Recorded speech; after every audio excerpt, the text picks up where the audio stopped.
forget which banner. But it was just crevasses. Yeah. Kate was like, Zawa, just stop.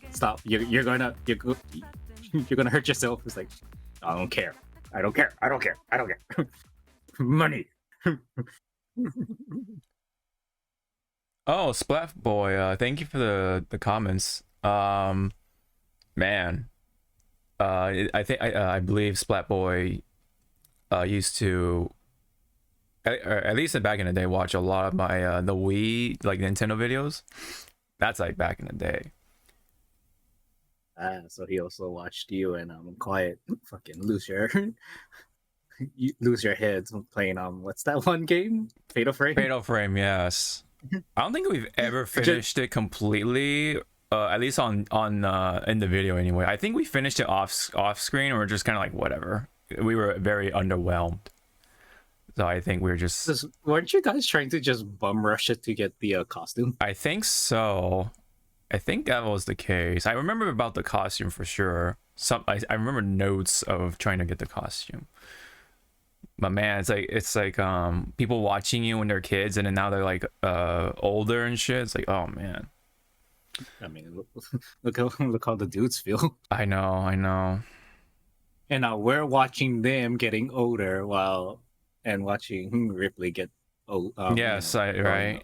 Like, next thing you know, she'll be graduating high school. It's like, oh my god, don't. I'm gonna have gray hairs, more gray hairs.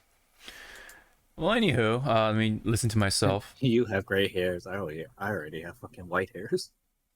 And that sounds stressed at work. Yeah.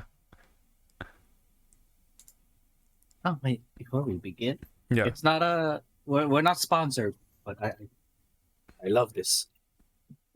I love this bomber jacket.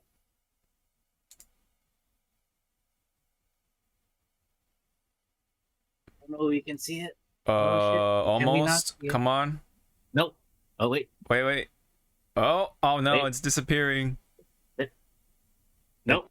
Okay. Yeah. You gotta turn off the background thing. There we go. Hey. Damn, what is that? I love this jacket. What is that from? Or is it just like original design? It's the original design from BB Sama. You might know them. Okay, that's cool. I like those kind of They're bomber Their jackets. Zodiac. Their Zodiac bomber jacket line. Mm-hmm. To which now I gotta wait for I think 4 more years? 5? Till the year of the horse. Oh yeah. That's right. We're year of the horse. Same year, so. We'll get on to it. This man's making me hungry by his fucking shirt, everybody. No, I have this big ass fucking Carl's Jr. shirt. I got this. This is from E3. I was like, wasn't E3 sponsored by them one year? I think at some point. Definitely one of those years for sure. Yeah. Happy. That's one of the things I got out of E3 was just big ass fucking Carl's Jr. shirt. I think it's an XL or a large, so it's like pretty fucking big on me. Yep. And then before we also take a dive, Yes. I watched the recent One Piece episode, still the fight with Luffy and Lucci. Lucci, yeah. Yeah. Oh, just seeing the callback to that punch, I was like, oh. Yeah. Okay, and that's it. That's it for the spoilers for One Piece. Everyone, no. go watch it. Yeah. Yep. All right. So we're here for another week of the Hypecast. Welcome back, everyone. Hope everyone has been having a good week. It's a bit of a dry spell, somewhat, but we still have some things to talk about. We'll probably talk more about what we have been watching by the end. So maybe that'll be the thing to fill in the rest of the time. But anyway, Hope everyone's been doing good. This is episode 274, I believe, if I'm not mistaken, with yours truly, as always, Sean, aka Hog525, with my cohort, as always, Zawa. Hey. Yep. Oh, now speaking of 274, today's Pokemon is Nuzleaf. Nuzleaf, yes. I would have put a picture of it, but I swear those things are nipples on that Pokemon. So I don't want us to get flagged. Yeah.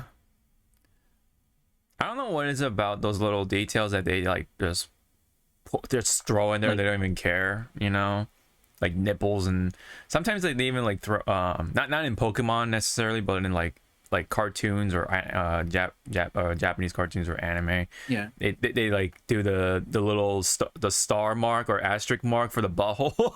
Like, why? It's like, why? You know, that too. And then like I'm used to, like, okay, if I'm gonna see nipples, I go back on a guy. I go back to Dragon Ball. Yeah. DBZ, because it was just a circle. It's just a circle. Yeah. Yeah. Nothing. Yeah. It's like yeah, it's a nipple, but it's not like it's not annoying, or it's not like, you know, it's not distracting. Not, like, emphasize. Yeah, it's not emphasized. Like, there you go.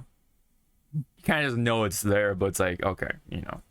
But or sometimes you don't need to put it, erase it. Yeah, no nipple, no nipple, make it a Kendall. Right. Like in a number of anime, like or cartoons, well, I think Avatar didn't do nipples. I forget. They didn't even do the third circle thing. I forget. No, they didn't. They just had the they had the structure of the muscle. Yes, it had this. Yeah, you can see the muscle definition and stuff like that for sure. Yeah, but when it comes to, what was it like Kill la Kill, they were like, there was a point where they were full naked, like full nude, whatever, but they had like no nipple, no nothing, like nothing going on. I'm like, okay, that's like weird, you know. It's too, it's like no nipple, or I forget part. The squad, but it was always stars, like shiny. Yes, the glint, the big glint that that, you know, anime like Kill la Kill especially, they had all the glitter and stuff going on to obviously censor the private parts and stuff like that. But there were some, especially by the end, moments where like there was like nothing, like they're you know, kind of like you're referring, like Ken dolls and, you know, Barbie dolls and stuff, completely just like you know.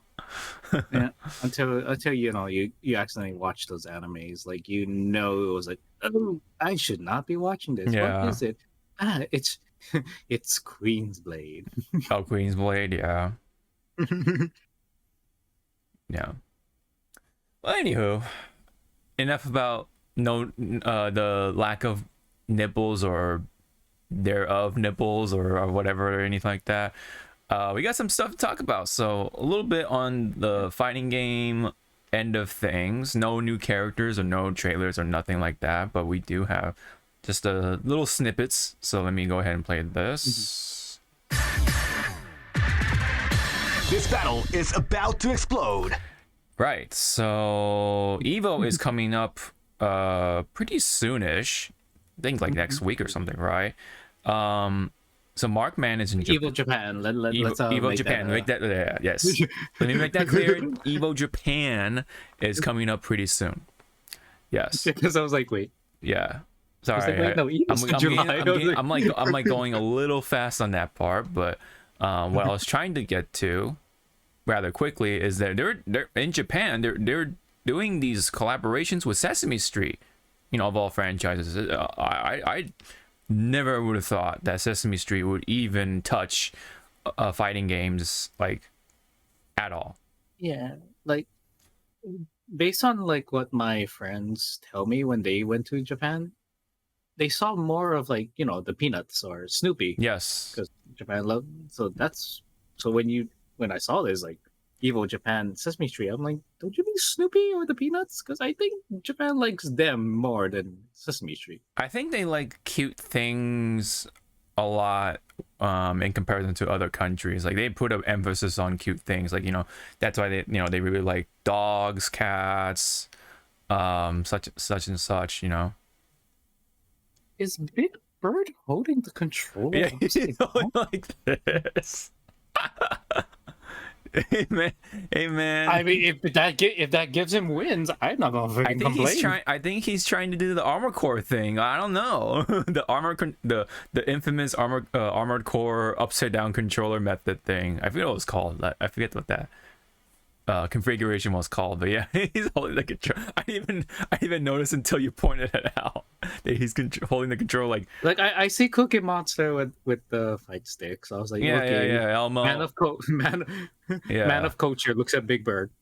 I like that there's like a console of sorts. I don't know what's going on. Like I don't know. It's like a PC or something, and then there's the router, of course. Yeah, honestly, that's the router, and then that one is just like I guess the smaller version of the upcoming Xbox. I know, right? So, Like some sort of console, right? Some sort of little PC tower, or maybe I don't know. Interesting though. Interesting little detail.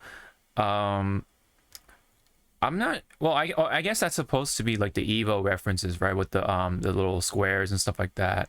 Yeah. The patterns. So, but yeah, no, it's pretty cool though. I'd say I would, if that was available. I would actually be down to buy one. I like the one with Cookie Monster and Elmo. Yeah, that one's pretty cool too. Yeah, I don't care for the Big Bird one. Really, I actually like the this Big Bird one. Yeah, but that one's pretty cool too. Yeah. Oh, I guess really? it's because with Cookie Monster, in the first pick, Yeah. he has a SNES, so maybe that's why it's like a childhood like. Yeah. You get that callback. Yeah, I like the CVT, the big TV reference too. I was like, oh, they're gonna play Smash after this. Yeah, I know, Melee especially. Yeah, especially. Is that a bite mark on the table, man? Shit, he's eating everything.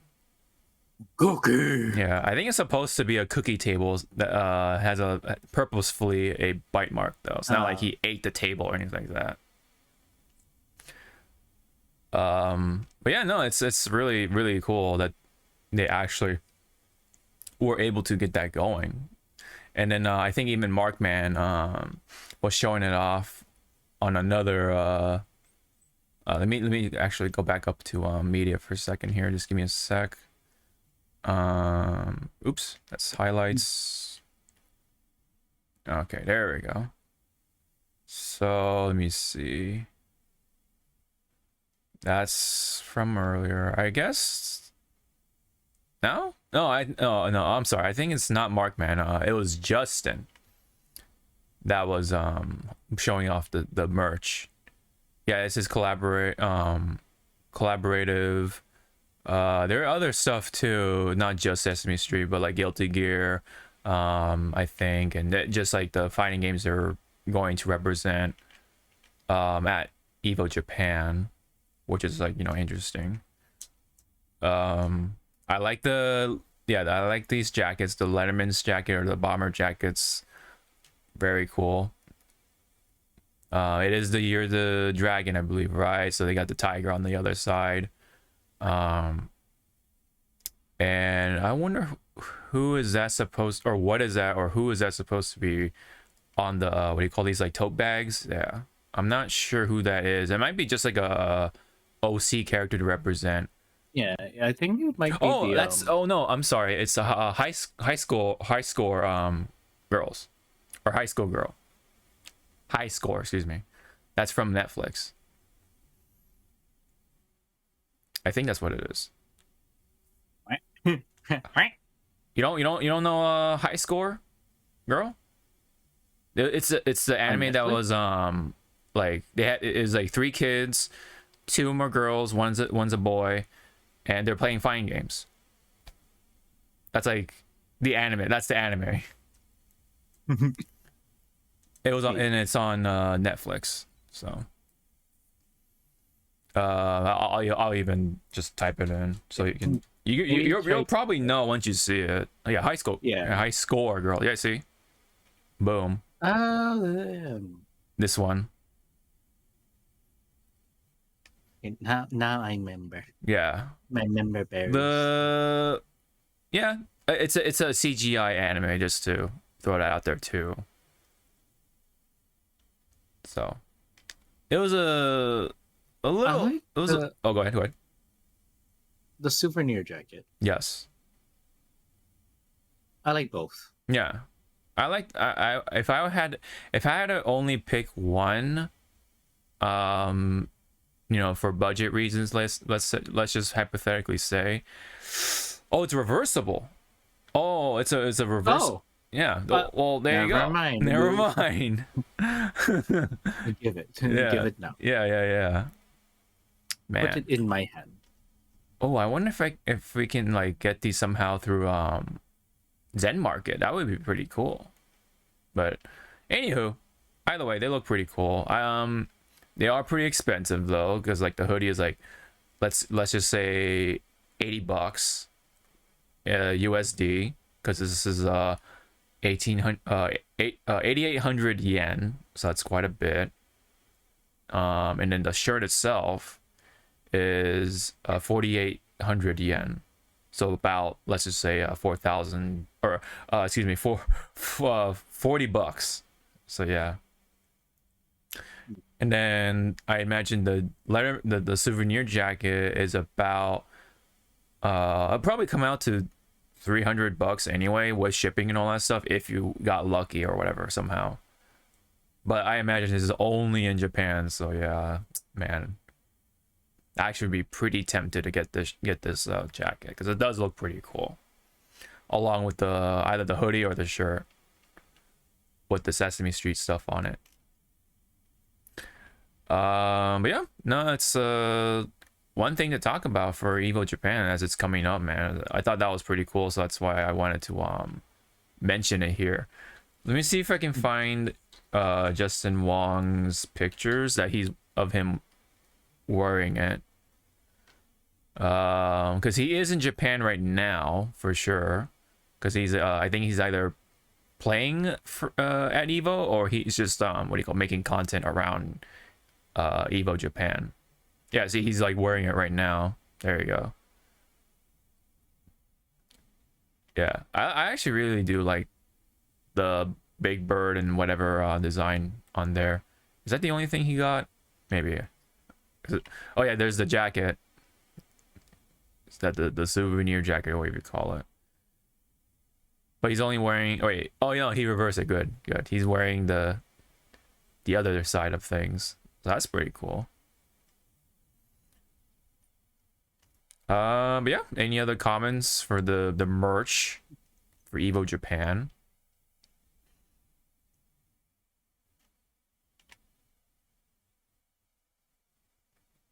Yeah, good. It's like, all right. Do I want to buy it? Yeah. Look at my credit card. Yeah, I know. Yeah. It's that SpongeBob meme at this point in time. Mm-hmm. I don't need it. Yep. Alrighty. Next up, something a bit of a hot topic if you're a Tekken fan. A number of the pro players have been kind of saying their piece on Tekken 8 as of right now. Not just like the fact that it's the patch notes kind of mess things up, I think, or there's some weird technical sort of stuff going on with like the the hazards not going off, or like a wall's not breaking or something like that, or depending on which character or whatever. I think overall as a whole, a number of these like pro players are not liking it, because at least according to Nee right here, one of the top players for Tekken, right? Representing from South Korea. Nee says here, my opinion, Tekken is not fun. Aggressive is actually just an absurdity. I don't This is translated, by the way, straight from Korean. I don't think I've adapted to this game. As someone I've been doing since Tekken 1 so far, Tekken 8 is a lot of things I can't understand. And then Arslan Ash had his own piece. I forgot to link it, but I'll just go ahead and bring it up. Oops, not Arlen. Arslan, excuse me. Let me see. Let me see. Might be in the quote tweet, but let me see.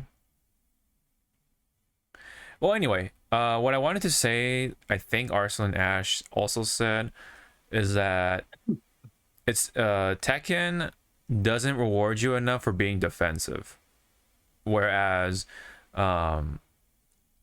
and on the offensive side of things, you have like the heat rush and all that stuff. It's all about being offensive, and yeah, like, I guess that was part of the marketing of like being aggressive and stuff like that for this time around for Tekken 8. But I think that also is like a double-edged sword, because they just don't have enough to counteract said aggression, right? So it just kind of feels like, yeah, you just kind of go in and heat rush the shit out of your opponents, and then that's kind of like how you get through Tekken 8, for with every match. And so that actually makes certain characters, like, I would say, weak. Now I don't know who specifically, but I imagine there are some characters who don't do offensive well, and that's why whenever that happens, right, when that situation comes up, it's like, what can you do? What you can't really do much. And so for the offensive characters already, that really emphasizes or capitalizes on what they're capable of. So like the rushdown characters. So I guess right now, the top three characters, or top characters at least, is Dragunov, Azucena, and Fang.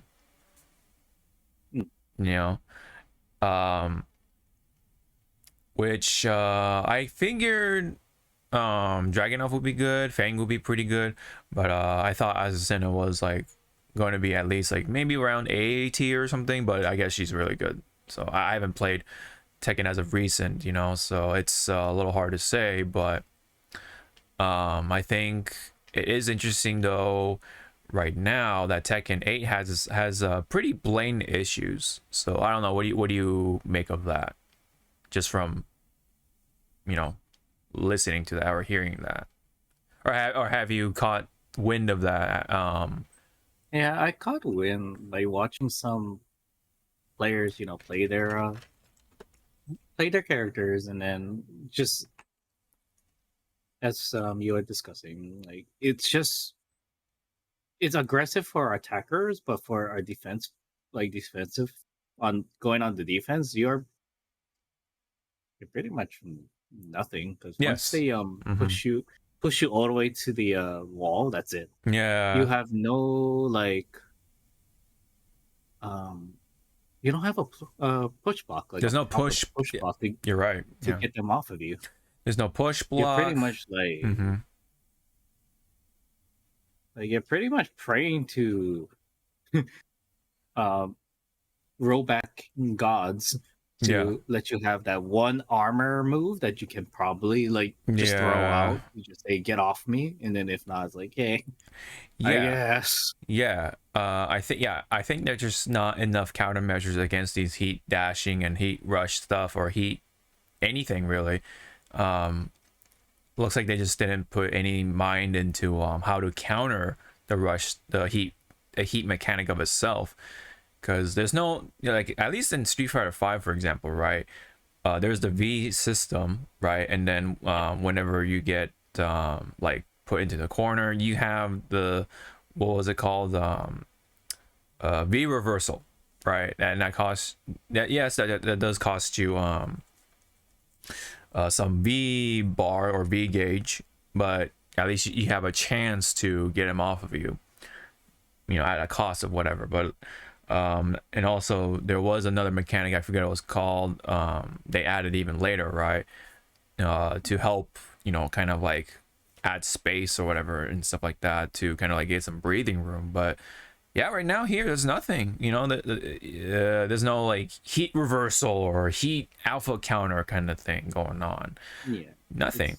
Yeah, you can you can only just block, and then not to mention, right? One of the outliers, I guess you could say, is that when you're in heat mode, you can chip them. You can chip them down, and they can't do anything about it. When they're blocking, you can't. Like you said, there's no push block. Nothing like that. So it is a bit of an issue. Yeah,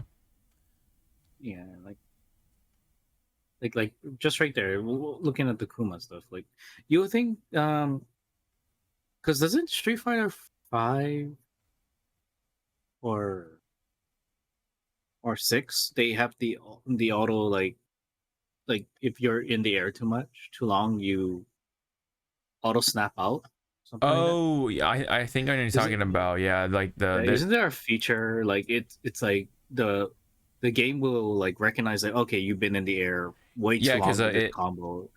Yeah, so I think what you're referring to is like more like Marvel 3 kind of stuff, like where they're juggling you for too long, where it actually increases the gravity as you get more hits. Yeah, I know. I think I know what you're referring to. Yeah. I'm not sure how that works in Tekken. So because you're not in the air for that long ish, but there are times. Yeah. But something like that. Yeah. Kind of, concept, like. Yes. Like, again, showing this Kuma stuff is like, Jesus Christ. Let him breathe. Yeah. Let him breathe. Yeah. Yeah. Yeah, I see where you're getting at. Yeah. It's just like it is interesting, or a little baffling at that too, that they actually didn't put any reversal mechanics in mind, or didn't have that in mind as they were adding the heat mechanic. Because other than that, it's just Tekken, right? You can do your combo from like Tekken 7 into here pretty much, almost 1-to-1, if not 1-to-1. That legacy knowledge is still intact, so to say. Like you still have to be aware of which which arm is it when they're doing that grab, or what the button you hit when you have to break the throw or grab, because if they're grabbing with their left hand, it's 1 or whatever, and then right hand is 2, and then when they're grabbing with both hands, it's 1, 2, that kind of stuff, right? That stuff is still there. Sidestepping, of course, spacing, of course, that's definitely still intact. The point being, it's still Tekken, right? But except that they have their heat mechanic. That's pretty much all there is to it. And then because heat mechanic or heat rushing or whatever is such an offensive thing, like they mentioned, like it's all about aggression for sure, but like there needs to be a sense of balance where you can actually kind of like stop it to have a chance to have some more leeway to hopefully put up a better fight. Because like I said, like when you're in heat mode, you're chipping them away. When they're blocking, you're getting chipped, right? I don't know if you can get chipped to death, but you can get worn down for sure. And there's no like perfect parries, or there's nothing like that rewards you for being defensive, like we've been saying. So and then of course there's no reversal mechanic. There's no like push block or push back or anything like that that could use a little bit of heat gauge at least. Nothing, right? So I think they need to pay attention to that. If they're planning to do, or obviously they're going to do season 2, like if they're going to continue this game, I think they definitely need to add more and more defensive mechanics in mind, so that it sort of balances things out. I'm aware, yes, Tekken 8 is supposed to be quote unquote aggressive, but there's got to be a line drawn at some point. Because yeah, otherwise, yeah, it's you just it especially at mid level too. It just you can kind of go bonkers, right? You kind of just kind of like hit your face on a controller or fight stick and just stuff happens, you know, kind of. Yeah. Because of the whole heat rush thing too. So, yeah, you get so much rewards you get so much reward for using heat mechanic too, or heat rush or whatever, because it actually recovers your what is it, the white health or gray health or what do you want to call it. Yeah, so that's also another thing. That's like adding, you know, one more thing, right? So yeah, it is a bit of an issue. I mean, are people still having fun to a degree? Sure, but I think it definitely has room for improvement. Besides the fact that yes, it has a battle pass, it's not doing it right, the whole microtransaction thing, quote unquote, that of itself is a separate issue. You know, on top of that, yeah, you know, it's Like, yeah. I wonder what kind of I think it will be some sort of parry mechanic. You know, like using the heat gauge to probably like maybe use a fourth of it for your parry. Maybe a fifth or fourth something, right? Something, you know. Something to let you breathe. Yes. Again, you press one button, and if your opponent or yourself knows how to just use that as a punish, they can just carry you all the way, and you're like.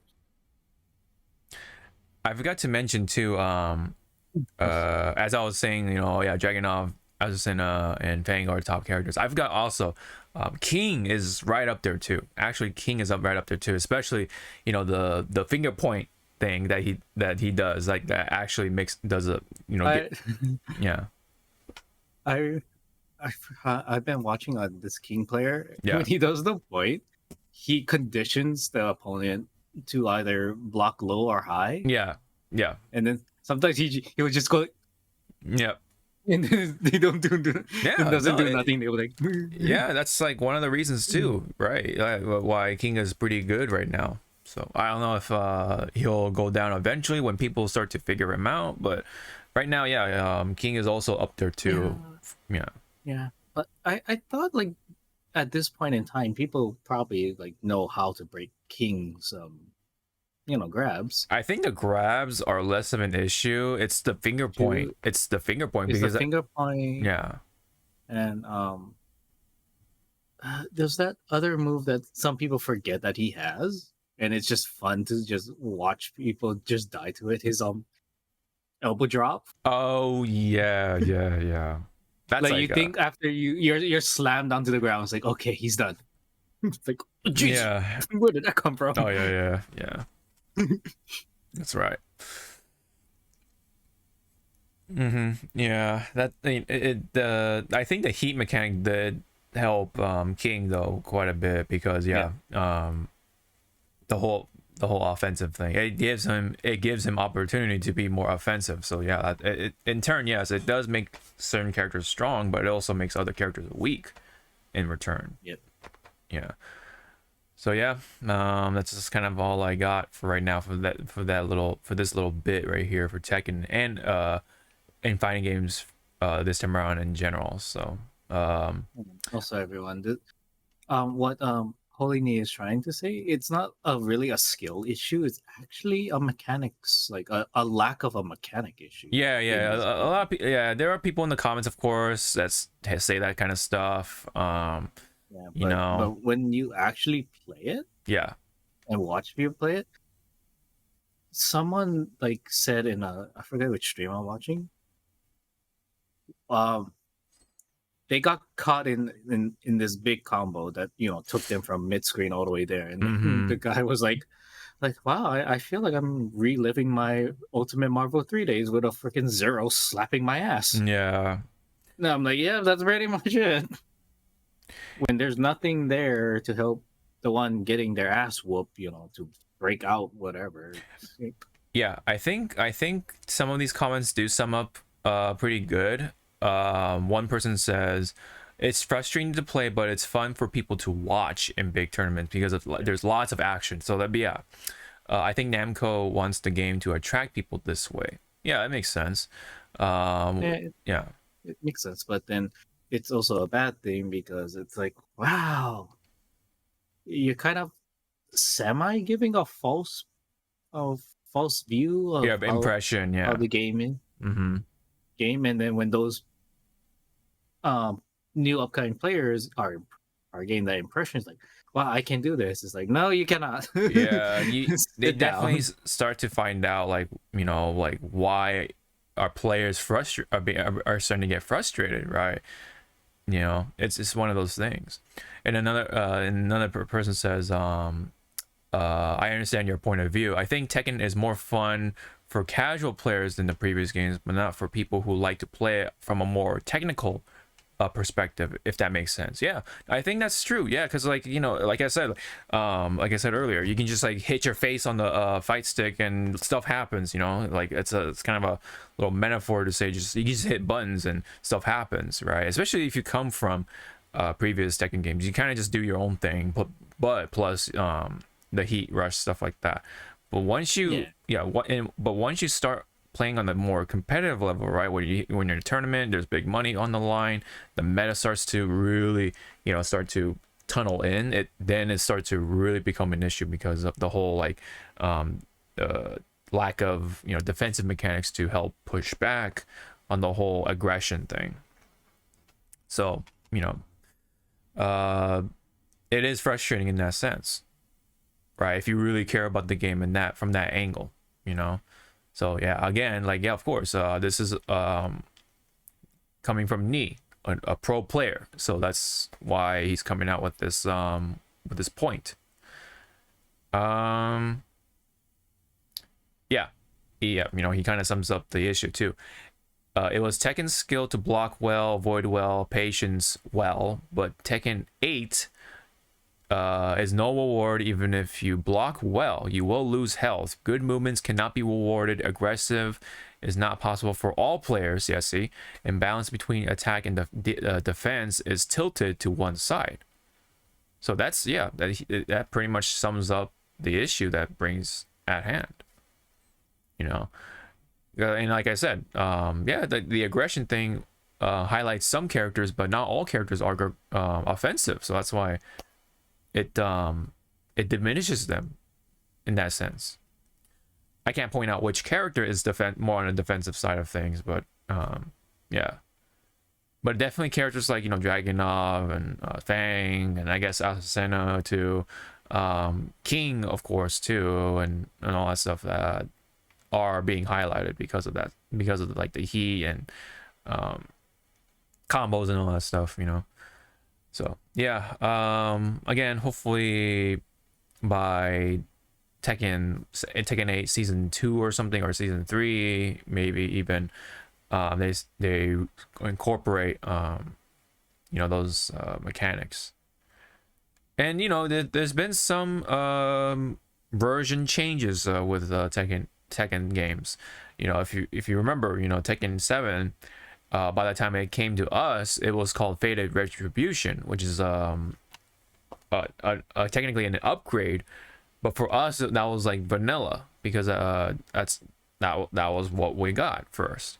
Whereas in Japan, they were able to play just plain old Tekken 7, and in the arcade anyway, and then it went to home consoles, and then I think that's where it started to be. I think that's where the Fated Retribution name stuck for the first time, and then it came to us. I think later on or something like that. So there has been version changes like that, you know. So it'll probably go through that. So Tekken 8 will be called like Tekken 8, you know, blah blah blah blah blah, you know, like you know, Resurrection or something, like, I don't know, some shit like that, you know what I mean? Kind of like with Guilty Gear, what was it? Guilty Gear Revelator, or whatever you call it, right? So, you know, stuff like that, you know. Street Fighter 5, we had the Champion Edition, you know what I mean? So, you know, stuff like that happens. So hopefully by then we'll get more mechanics added to the heat side of things, so to like counteract and balance things out, hopefully. So all right, so now we can move on to one thing in the frontline news. So let me go ahead and play this. Okay, so this one, just one thing, but wanted to bring up because yeah, Elon Musk is doing something to Twitter/X once again, and I have to roll my eyes on this one because Elon Musk says Twitter is going to start charging new users a fee before they can post, like, bookmark, or reply to tweets. So basically, every little action almost, you have to pay for it, I guess. So oh my god. A small fee for new user access is the only way to curb the relentless onslaught of bots. Well, gee, I wonder why these bots are showing up, right? Like, it's almost like it was working before just fine, and until your ass bought out Twitter and did some stupid things. It's coming to that point. It's like, just say you're fucking broke at this point. That's why you're doing all this shit. Yeah. Just say that. Just swallow your pride. I know it's very small, but just swallow that damn pride and just say buying Twitter was a mistake. Yeah. Just fucking just outright say it.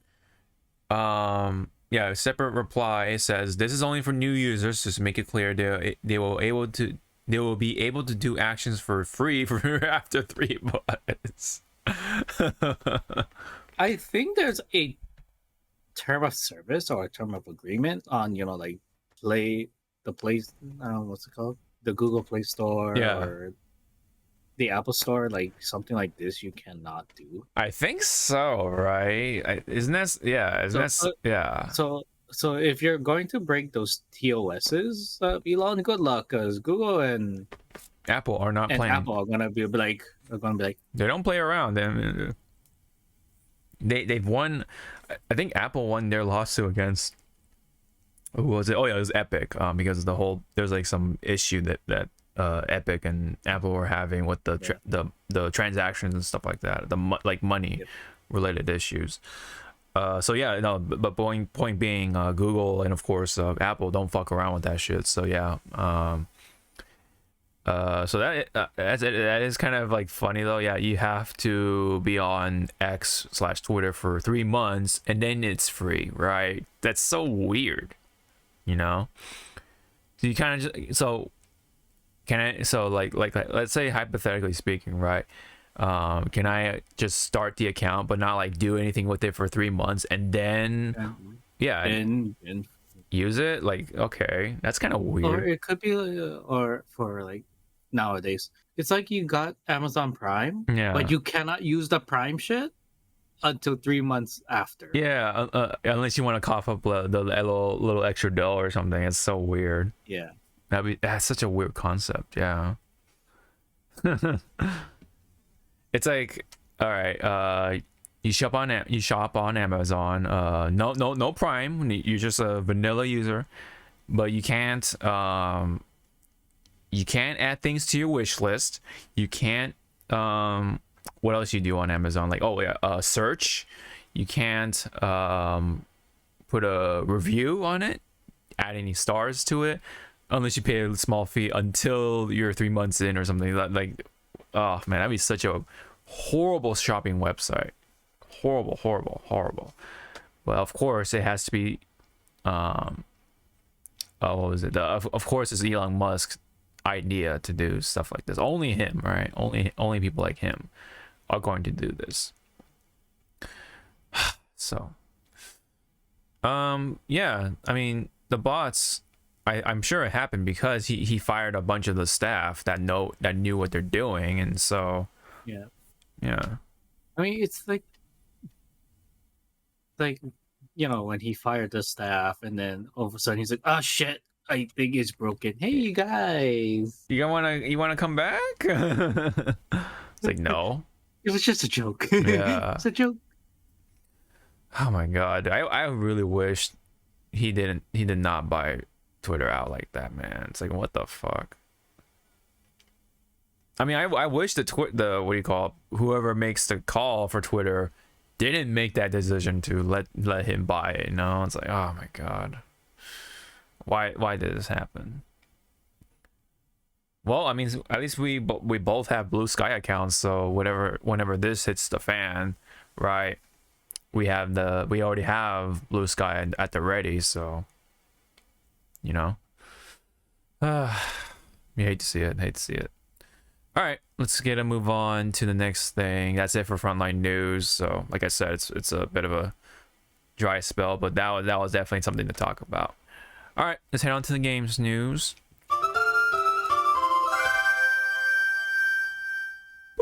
Yeah, pretty much. All right, anyway. In the games news, we have Call of Duty, right? This is of course with Warzone more specifically, but as you know, as we've both watched Godzilla Cross Kong, New Empire, we know about the Beast Glove or the Power Glove, right? Apparently that was something being sold in Call of Duty store. Yeah, It's an accessory of sorts, or no, it's a weapon. I'm sorry. Yeah, it's like you can get it by just doing the battle pass or the second like special pass, or you can just outright buy the thing so you can skip the levels and whatnot. Yeah. But lo and behold, Activision strikes again. Yes. It's gonna cost you $80 total. Yes. Yeah. To which, hear me out. I would rather have paid like that for Apex when they did their fucking Oh, the Final Fantasy shit, Yeah. or like no, well, the Final Fantasy shit and also the heirlooms. the heirlooms. Remember, Yeah. like some of the heirlooms, like you asked me, yeah, you are Seth asked me, he's like, so how much did you spend? 170. What? Yeah. It's like, yeah, 'cause I didn't want to do the fucking like daily shit. I didn't have time, so I just like 170. Okay, I got the weapon. Done. Yeah, I know. Was it the weapon Did or I was feel it good? the heirloom skin? It was an heirloom. Like I know I did that. I first did that with Revenant's first heirloom. Oh yeah. The scythe or whatever. Yeah. Yeah. So you had to. Well, you could again play it regularly and work your way up, or you just fly 170, and be done. With it. Yeah. Yeah. Here is like, yeah, I get it. Like, this shouldn't cost a lot, because a lot of people were saying that there's not even any like not benefits but rewards, like, oh, because you straight out bought this, here's the here's some other thing. Yeah. Thank you. But then on the other side, I'm like, maybe the $80 is because it's IP license. Oh yeah, for sure. Yeah. Costs a lot. Yes, for sure. Yeah. I mean, right, but it's still dumb. Yeah, it's still bad. It's still dumb. I like. It's also that well, I'm not saying that it's a good thing, but I'm just saying, just be glad it's $80 because this is legendary Godzilla and Kong stuff. Now, if Toho was at this helm, Yeah. that little price tag gonna be double. Double, yeah, maybe, right? It could have been $150 or $160 or something, yeah, for sure. But either way, it's dumb because, like, Call of Duty makes a lot of money, so I think they should have. They definitely have like the wiggle room to make this like, maybe like $30 or $25. I think that's a much more reasonable deal than, this, right? Wait, $80 or whatever. So,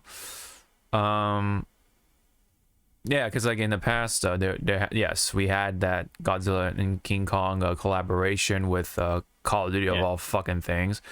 So that included free event cosmetics to earn, new shop bundles up for purchase, and then here we are with the glove bundle thing.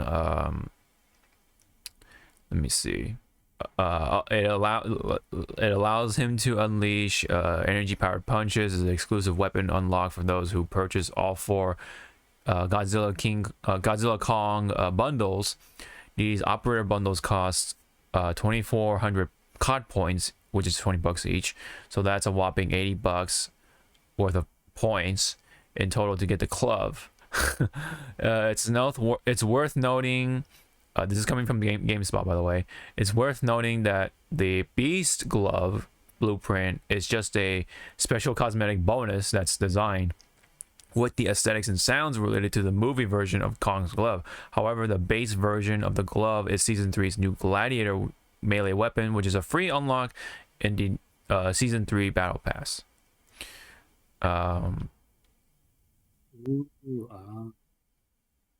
Yeah. Some players who've dropped enough cash to unlock the glove have expressed their frustrations on social media, saying that $80 is disappointing for a weapon that doesn't do anything unique or allow them to apply weapon camos. Yeah, so that's another thing too. Let me see.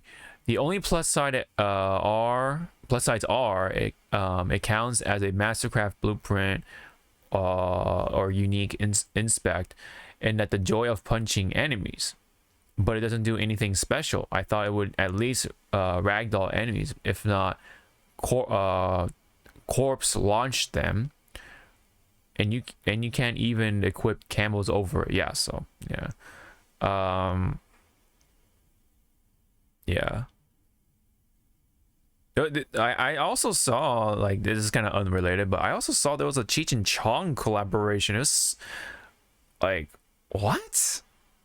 Cheech and Chong, man, what the fuck? Of all the things y'all can think of for collaboration for Call of Duty, I never thought Cheech and Chong, man. That's like one of the last things that come to mind.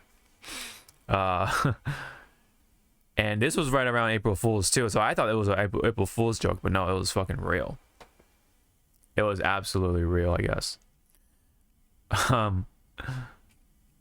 So it's Warzone's been something for sure. It has its own thing going on, I guess. But what was I gonna say? It makes me wish that it was Battlefield that got the Godzilla Kong thing, because of how expansive and big the maps are in Battlefield. That I think it makes more sense, because the buildings are destructible, right? So you can see Godzilla just rip through buildings and stuff like that. That would have been so cool to see that in Battlefield. And then, you know, you can like maybe have like raids or something where boss raids where you can, like, you know, bring the tanks in and like all the vehicles in to fire at Godzilla or whatever, or Kong or whatever, and like hopefully get some points out of it or something for this specific battle pass or whatever the fuck it is, right, at the time. That'd been so cool. That'd be such a cool idea. And maybe you know, you can shoot each other, or you can be in squads, shoot each other, or shoot other squads, so that you know, you can get the points, they don't, or whatever. I don't know how they can handle the mode, but I think point being, Battlefield should have been the one to get this collaboration over COD, because COD is just like what, you know, it's not. Call of Duty is not known for the big maps, besides Warzone, you know, the big maps, and then you have the destructible environments, and then that's sort of like that Battlefield, that war simulation feel, right? Whereas Battlefield is supposed to be that war simulator, right? And if you have, and hell yeah, if you're throwing Godzilla and Kong or Kaijus or whatever, man, that really like enhances it. You know, I think that would have been so cool if they pulled that off right. I would have been on that. I would have hopped on back onto Battlefield just to experience that. But too bad, you know, Battlefield has been kind of hitting the shitter, and so Call of Duty kind of get swept in and be like, all right, hey, we got money and blah blah blah, whatever. So yeah, unfortunate, very unfortunate, very big missed opportunity for sure, you know. And yeah, it's the kind of unfortunate that could have been a cool ass idea, but no, it never happened. Yeah, any comments on anything from, or anything relating to Call of Duty with the glove and everything.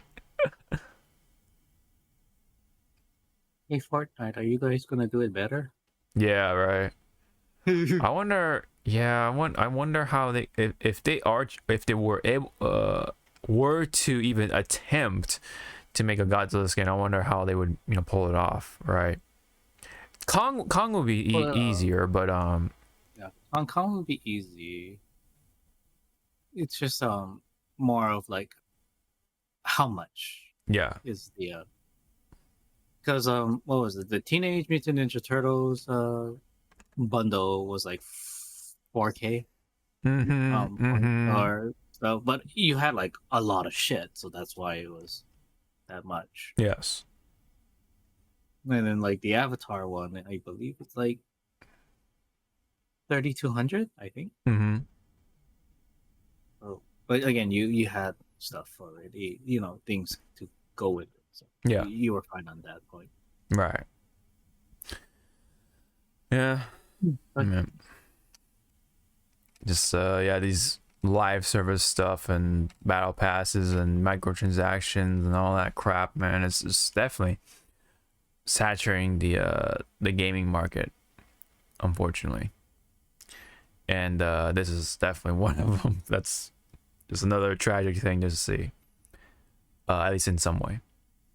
All right. Little bit of bonus right here too. Little bit of a bonus. So this is with Sandland, right? Relating to Sandland, which is Toriyama's one of Toriyama's works. We're getting a video game, right? We've seen the trailer and stuff like that, but this trailer though, whoever decided to do this, I think deserves a raise because they actually did it featuring Darude, the Darude Sandstorm song or whatever. They slapped that into this trailer. It's I'm not sure if I should play it, but whatever. I'm just gonna just go ahead and maybe play it like mute it on stream. yeah, I'll mute it through. Yeah, that's a good idea. I'll mute it through OBS or whatever, and then only we can hear it. Oh, the two of us can hear it, but yeah. So they actually went and did it.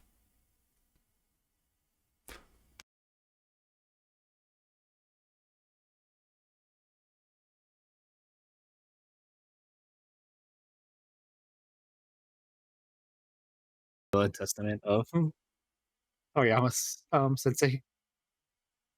He puts like specifically the next trailer for Sandland. Darude Sandstorm. Yeah. With the side. Yeah. He actually requested that in his last will or whatever. And the studio just says bet.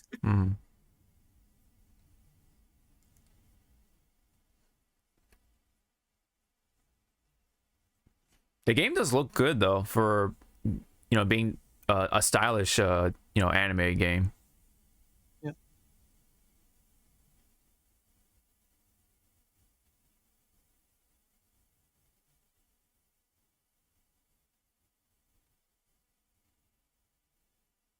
No, kid, you're supposed to say John Ken. Oh yeah. It's so funny on that back shot. Take away the tail, it's pretty much Boo. It kind of yeah. It's funny, yeah, because you got the purple cape, black pants, and the yellow boots. And so pink it's body, so and the pink body on top of the pink body, yes. Yeah, so yeah, the fucking song, man, they actually went and did it. Those mad lads did it. Yeah, the mad lads did it. You're in Hollow Earth, motherfucker. Yeah, that kind of does look like Hollow Earth. Where the heck am I? You're in Hollow Earth, and then there's like motherfucker. King Kong just like playing Your with Kong is just like sitting. he's with, playing with Suko and like Suko, and they just look like what? Who's this little pink fuck right here? just with the power glove just going. Yeah, I know. That would be kind of cool if there was some sort of like weird crossover with Kong and Sandland or something. It'd be pretty funny. Oh man. And then yeah, so if you go in the comments, whoever chose the soundtrack for this trailer should get a raise. Licensing Sandstorm for this trailer is an S tier move. This is some 2000s AMV early YouTube vibes. Yeah, no, it definitely is for sure. Whoever chose this song, you are a legend. Thank you, thank you, Toriyama. The song matches with the target audience. Whoever's doing the marketing is playing 4D chess. Yeah, stuff like this. Yeah, Yep. People are liking it for sure. People are definitely liking it. I feel like they are definitely understanding their audience, but also the fact that I don't want to make it sound like oh yeah, a lot had to do with Toriyama's passing, but I think it definitely had something, like it did something to the Toriyama fans or just Dragon Ball fans, because it definitely put made them pay more attention to his other works, right? Like Sandland and Dr. Slump and so on and so forth. Oh yeah, and then the Galactic Ranger or whatever you call it. Oh, Galactic Patrol, excuse me. So on and so forth. So I think that I wonder. yeah.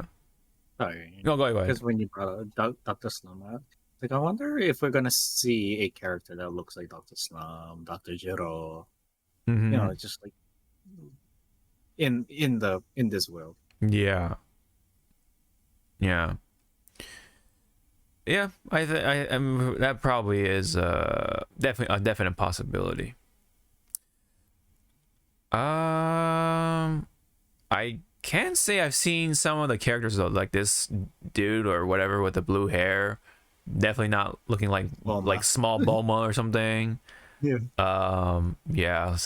With the peculiar symbol on the outfit.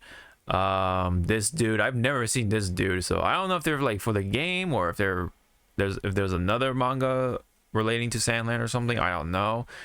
I'm not sure. I remember the bug for sure. That the bug was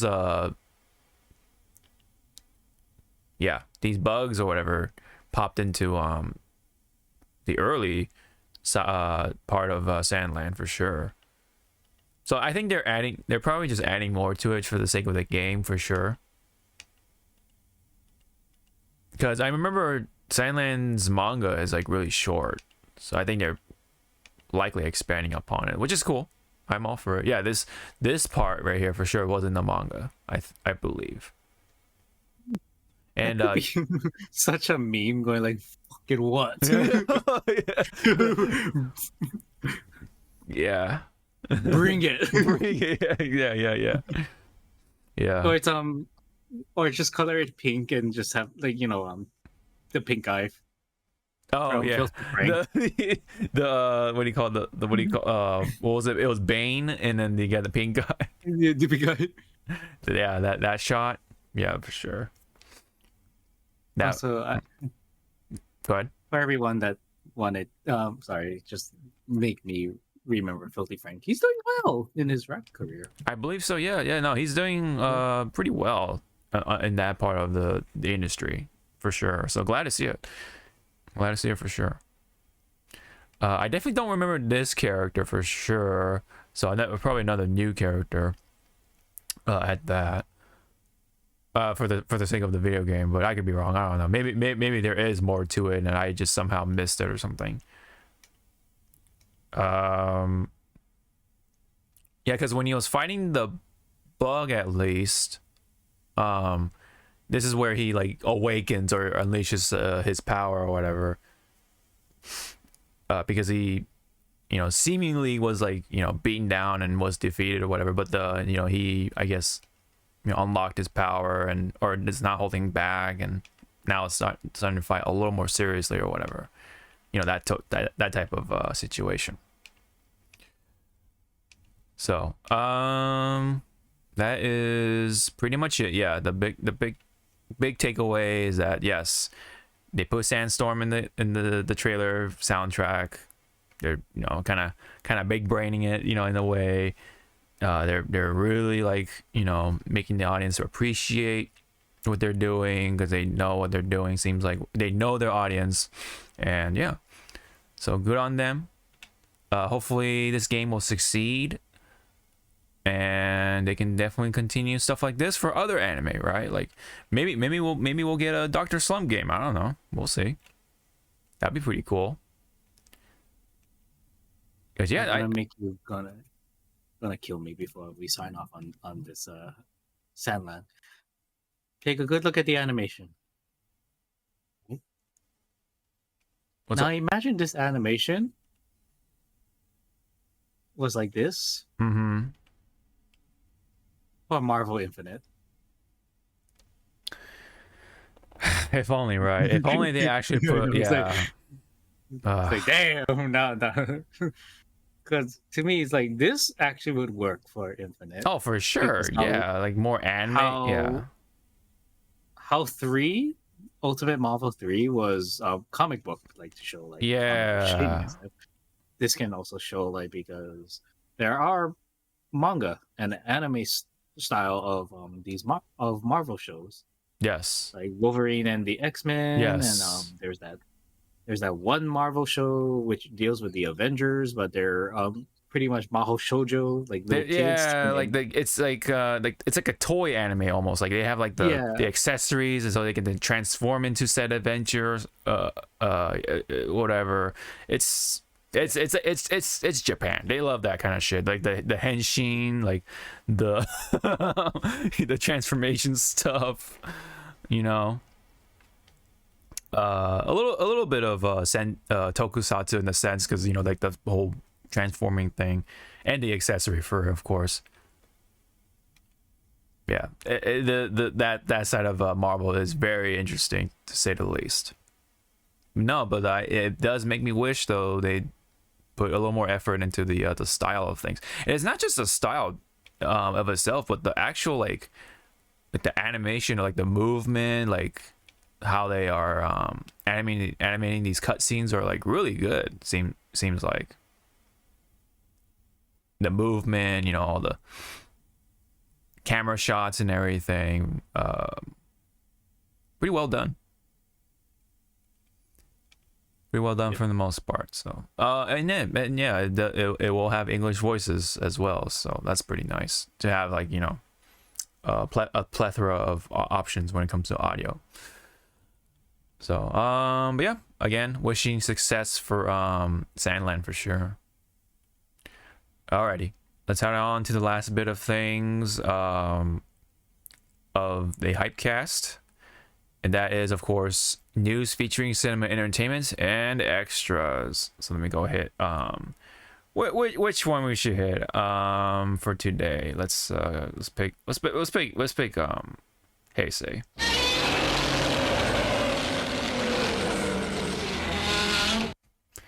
I should add a Showa just for the sake of like the covering the points. Yeah. If you're gonna show it, better be on when he was just doing the Godzilla dance. Oh, yeah. I probably, yeah. I think that honestly would be fitting, very fitting. Given that maybe these Godzilla roars are a little too long. Maybe I don't know. Maybe that's just me, but now that I think of it, Godzilla and Kong, you miss a fucking good opportunity to either have Kong or Godzilla to do that stupid jet, the stupid victory dance. Yeah, and you just have Mothra just going like, yeah. It's like and you just see Geo just signing, "That's your husband." Mm-hmm. I think he's stupid. It's like, yeah. All right. So anyway, big news if you're a Sonic fan, because it seems like multiple reports have been saying that Keanu is voicing Shadow for Sonic the Hedgehog 3, the movie. Keanu Reeves, the great legendary Keanu Reeves, is Shadow the Hedgehog for the movie universe anyway. So Which how do you feel about the that? rumor was Yeah. it was either being Hayden Christensen, who was also Anakin Yes. Skywalker, and Keanu, but Mm-hmm. but Keanu wasn't like part of it. Everyone was thinking, oh, it's gonna be Hayden Christensen. Yeah. But Keanu being voicing Shadow, it's like, okay, you have a lot of material that you can make Keanu have fun with this role. Yeah, You for can do a sure. Matrix, you can do fucking John Wick. Oh yeah, yeah. Yeah. Freaking, you can do What if he did Point Blank instead? That'd be pretty funny. you can do freaking Bill and Ted. Yeah, Bill and Ted. Whoa. Somehow, like Whoa. whoa. So, but I guess because of it, Shadow having I need him to cock a freaking gun that you're not supposed to cock. Like just go. Yeah. You don't cock that gun. What the hell are you doing, Shadow? Yeah. The yeah. If we don't get again any John Wick or Matrix reference in this movie, I'm gonna be very disappointed. Yeah. I want like I can like when I heard this, like I didn't believe at first. I thought it was gonna be like another like late or some sort of like late April Fool's joke. I guess we're multiple outlets were reporting this, so I was like, okay, I mean, I guess this is a legit. But once that I accepted it, I started to really imagine Shadow with Keanu's voice, and I honestly think it would work. Like I think just to be 100% honest here, would definitely work. I think it kind of fits Keanu's sort of like repertoire, and I can kind of like imagine like the movie Shadow with that voice, and especially once the whole Maria storylines pops up. Like it'd be pretty interesting to hear him saying Maria and all that stuff, and then like calling Sonic a faker and all that stuff, or fake, I wonder though if they'll keep the reference though, Something like that. Yeah. if they keep the reference of what I was referring to, that Shadow actually speaks with a slight English accent, like a British English accent. So I wonder if they'll have him do a little bit of that here and there, like just like little nuances at the end of the sentence or something. Like I don't know, something like that. That would be pretty interesting to hear Keanu trying to do it. Has there been a movie with Keanu trying to do an English accent? I think there's movies that have him in Europe. I think it was when he was younger. Yeah, like I think it might have been that vampire movie. I forget what it was called. Right? With I mean, you could say Constantine. I guess so. Yeah. In a sense, because Constantine is from the United Kingdom. Yeah. Maybe Devil. I gotta rewatch Devil's Advocate too. Yeah. Yeah. Yeah, so a lot of people were like, no way, or you're shitting me or whatever, and then all the fucking memes are starting to pop up, like this poster right here, it's supposed to be like this in the style of John Wick. It's so funny because Shadow does use a gun at some point, especially in Shadow the Hedgehog, the game, on the GameCube and stuff like that, the GameCube days. And so and it kind of would be really cool if Shadow can do like the bullet stop thing with his hand or whatever, because he uses chaos control. So that would be pretty cool, like a really cool way to like reference that for Keanu, or something, right?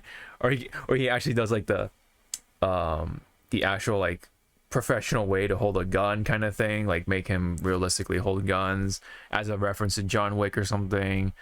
That would be pretty funny. Well, what if their reference to John Wick was because next week is the Knuckles You're right. show. Yes, you're right. And there is that golden retriever So what if their John Wick like hint was like someone actually kicks the the The golden retriever and no no and Shadow is like yeah it's like whoa wait Mhm. Yeah. we don't just shoot people. He kicked the dog.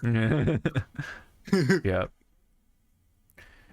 Or like yeah, or Shadow kills somebody with a pencil or something. That's a John Wick reference for sure. Oh yeah, he kills the show. He like in that hallway scene with Yeah. Maria. He's like killing people with. Like, I mean, you don't see it, but you just see him like just grab a pencil, and it's like, oh. yeah, I know. Yeah, that would be pretty cool, or funny, I should say, as well. But yeah, I think honestly it could work. It's just a matter of releasing a trailer. I just want to hear it at this point. But taking it to another angle though, with Hayden Christensen, I think he could have worked too, as well. I can kind of imagine, somewhat at least, with his voice, how he would do like a deeper voice kind of with Shadow for sure. But I think with Keanu though, I think it definitely fits a little bit more with given the tone, kind of quote unquote, with how they're handling the anthro characters this time around. So that I can definitely imagine Shadow having a pretty more on a deeper side of things when it comes to the voicing this time around. So it's yeah, it's going to be pretty well. It's going to be potentially cool, hopefully, to hear Shadow. Yeah. But yeah, I mean, if someone is going to voice Shadow, I guess yeah, it's going to be Keanu Reeves, and I think he'll nail it because he's not super emotional, so I think it definitely fits. He does get mad, of course, but like he doesn't get like melodramatic or anything like that. So I think it definitely fits, at least to some degree. Oh, I kind of want to hear how Keanu's gonna say chaos control. Dude, that's the thing. That's the thing. I wanna hear that too. Chaos control. I don't know, man. Like I can't. And then you just hear like, whoa. Yeah. Whoa. Yeah. When he wakes up from the chamber, whoa. I know kung fu. I know kung fu. I know kung fu. Yeah.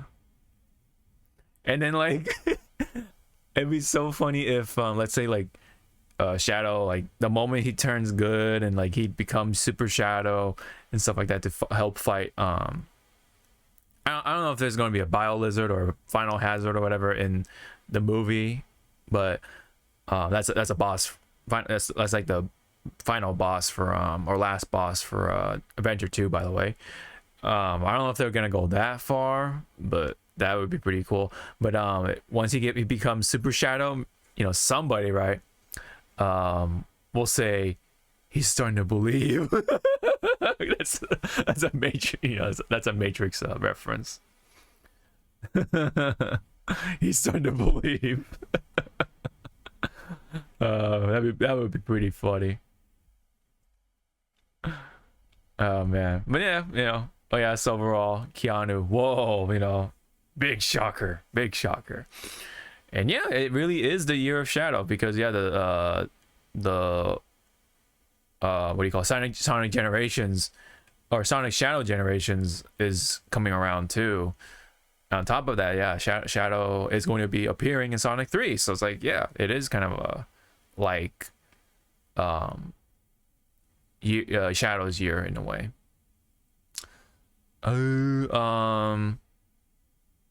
Wait, who's playing? Wait, what?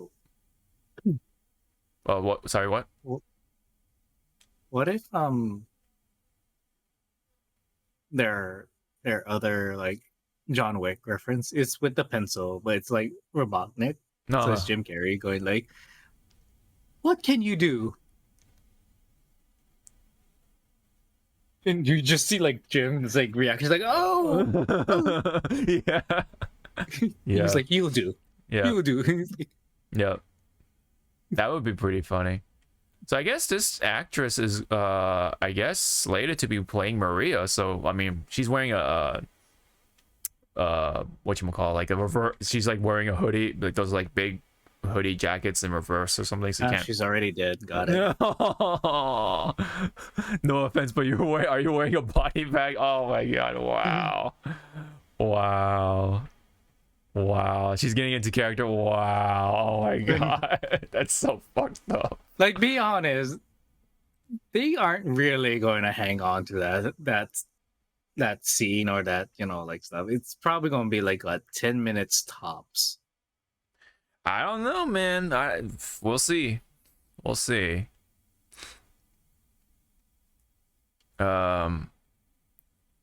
want to look up this actress. Let me see if we can get a picture of her. Okay. Do you want McDonald's? You okay? So I guess, yeah. So okay, someone did a fan rendition of Maria. Okay, I can definitely see that. Alila Brown apparently is playing Maria, so I don't think I've seen her around too much. So I know this is technically going to be like the last in the trilogy, because we don't know if Sonic's going to continue, because this is also Jim Carrey's like last. Potentially, like it's likely going to be his last, because he's retiring in general from doing movies, acting, yeah. But let's just say, in a perfect world, yeah, like they made like a good franchise. Yes, we're on the 6th movie. Oh man, another 3 movies. And let's just say they're gonna make that fucking game work. The 6th movie is Sonic 06. Oh my god. Yeah, like, I don't know how they're gonna make it work, but if it fucking makes the game like more like call out like, yeah, your game was shit, so we had to fucking fix it. Yeah. It definitely would fit better as a movie for sure, just because you don't have to deal with the gameplay. The janky. That, and also now I'm thinking like with Silver and the whole thing, it's like, damn. There's Elise, yeah, and then Mephiles. That's another whole thing. Iblis. He's just a monster, so that's like nothing. But like, yeah, when it comes to Silver and Mephiles, that would be pretty interesting of who would play those two. And what's her name? Blaze, the cat. Yes, that too. Yeah, that's right. She does make an appearance in that game. I almost forgot in a way, but yeah, she does. Yeah, because she died. Yeah, she dies. Erased from my memories. Yeah. Sorry, everyone, if that was a spoiler of Blaze. She dies. Yeah. You're about like a decade freaking behind. Oh my god, it's been over a decade, man. Jesus, man. Well, if we want to be technical, look at your hair now. 18 years. I know. Alila Brown is okay. So she is Nicole Kidman's daughter in 9 Perfect Strangers. Okay, so she played as somebody's daughter, I guess. Let me see if there's any other thing that she appeared in. Yeah, a pretty small resume. Children of the Corn, that's pretty much it. I think it was like a newer Children of Corn, I believe. Yeah, 2020 film, yeah. And then 9 Perfect Strangers. Yeah.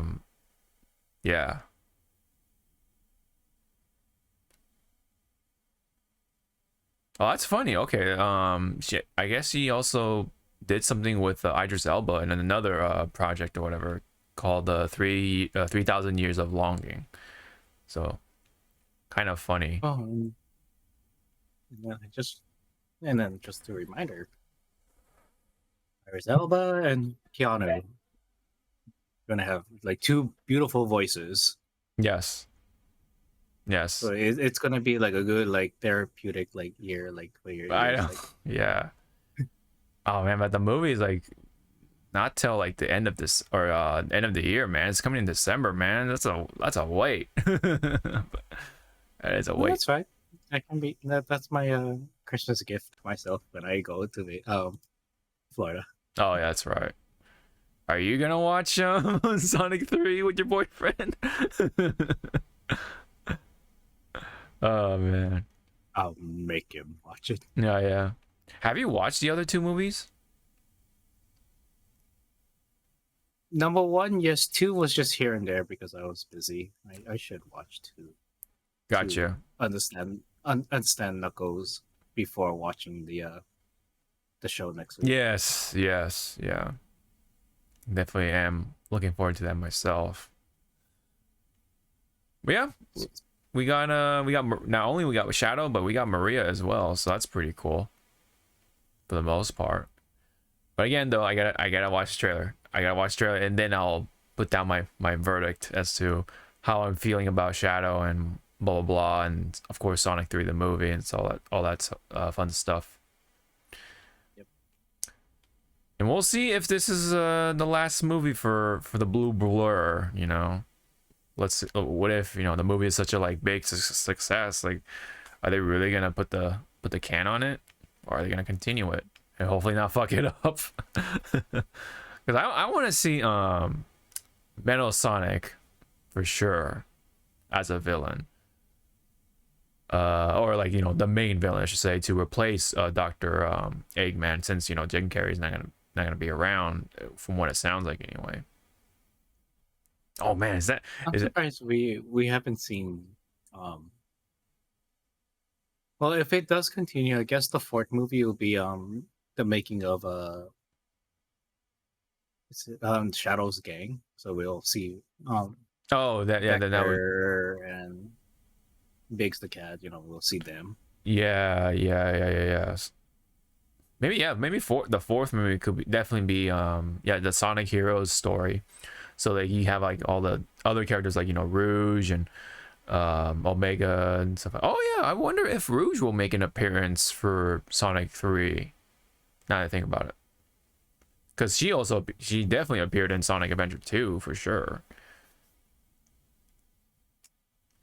So hopefully by the fourth movie that'll be the Sonic Heroes saga. Let's just call it that.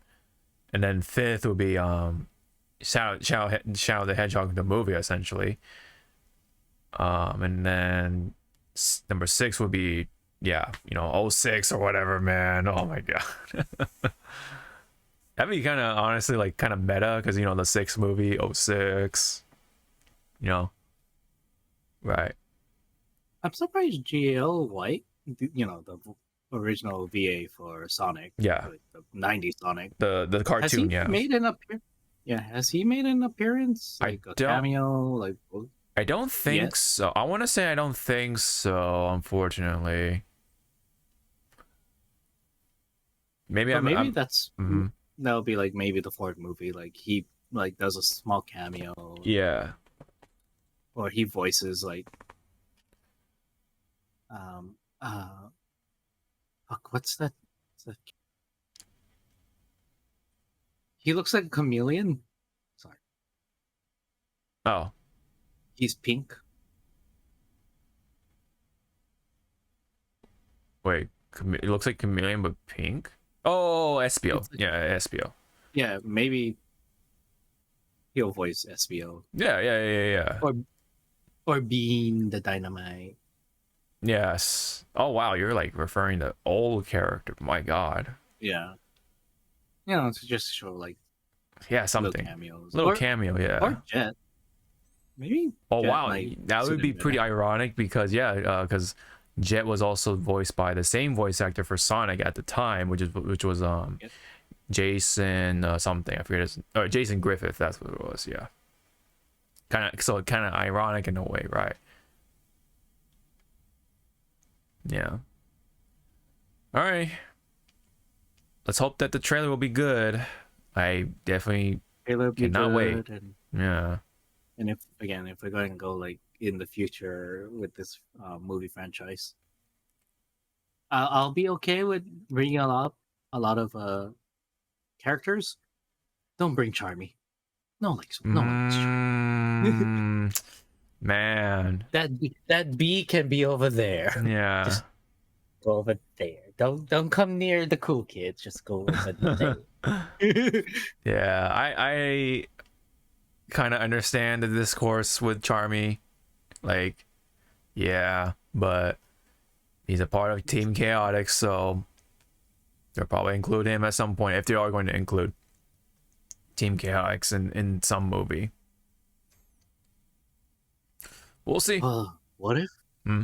What if in 3 we get Grounder and his partner? That'd be so weird, actually. It'd be so weird, but I can also see Jim Carrey voicing both of them. Yeah, actually, Just be like, oh god, they're here. yeah. I can kind of definitely see that. Yeah, for sure. Yeah, because they could definitely play as like his robot assistants, because he always has some sort of robot assistant or He two. always has like 2. Yeah, 2. So yeah, because like in the video games, it's always like it's the cube guys, or whatever you call them. At least in the later part, it was Metal Sonic at some point, but he turned evil, and then like I think Dr. Eggman like shut him down or something for right now. And then yeah, that's pretty much it. And in the Sonic X cartoon, they had completely different robots, two robots. They were kind of in the part of like the supporting cast in a way ish. So yeah, I mean, Oh yeah, and I think they confirmed that number 3 will have Live and Learn playing. oh, in the movie they somewhere. Yeah. they're trying to like keep it under wraps, but yeah, because like Crush 40 is going to be doing something with the soundtrack. Something for them. Yes. Yeah. But if the opening scene is Sonic X's theme just playing, I'll be like, oh my god, how old are we now? Yeah, because like one of the biggest weaknesses for the two movies, right? They did this twice in a row, is the soundtrack or the lack thereof. Because they only select just like songs from like, I don't know, some random playlist or some shit. Yeah, some random playlist, but we saw it in Eggman's or Robotnik's freaking playlist, like Crush 40, and they play it. Yeah. Like you just want to I go was- behind them and just yeah. and just slam it. It's like play it. I was so disappointed when there's a scene with Dr. Eggman. He's like, you know, he's gonna like operate this big ass robot, and they never play his theme. It's like what the fuck? Like how do you fuck that up like so much? You know, I guess it was like at the time the licensing or some shit. I don't know. yeah, some licensing. Maybe some licensing issue. I don't, or maybe the studio or the movie studio just wanted to like get a foot into like the popular songs or whatever, something to like make sure like the kids will, or like the what do you call, like modern audiences would like the movie or something. I don't know, man. It'd be dumb if that's the reason, but point being, they gotta get the soundtrack by the third movie, dude. It's been 2 movies already, and come on, they gotta get that fixed. They gotta put in Live and Learn or some sort of Crush 40 shit, or anything from Sonic Adventure 2. I'd take that. Fuck, you know. Yeah, they definitely gotta get that right, because part of the Sonic experience is definitely the music, for sure. If they don't, I'm a riot, dude. I'm a fucking riot. I'm gonna get pissed. Especially when This man is actually gonna drive into that studio. Yeah. Yeah. I'm gonna come into that studio like John Wick, man. Like fuck. You'd be like, whoa. Gun, pencil, whatever, man. Just anything. anything to get the message across. But no, I think there was a quote from Idris Elba. Apparently, he says that this is for the diehard Sonic fans. So I hope to God that is the case.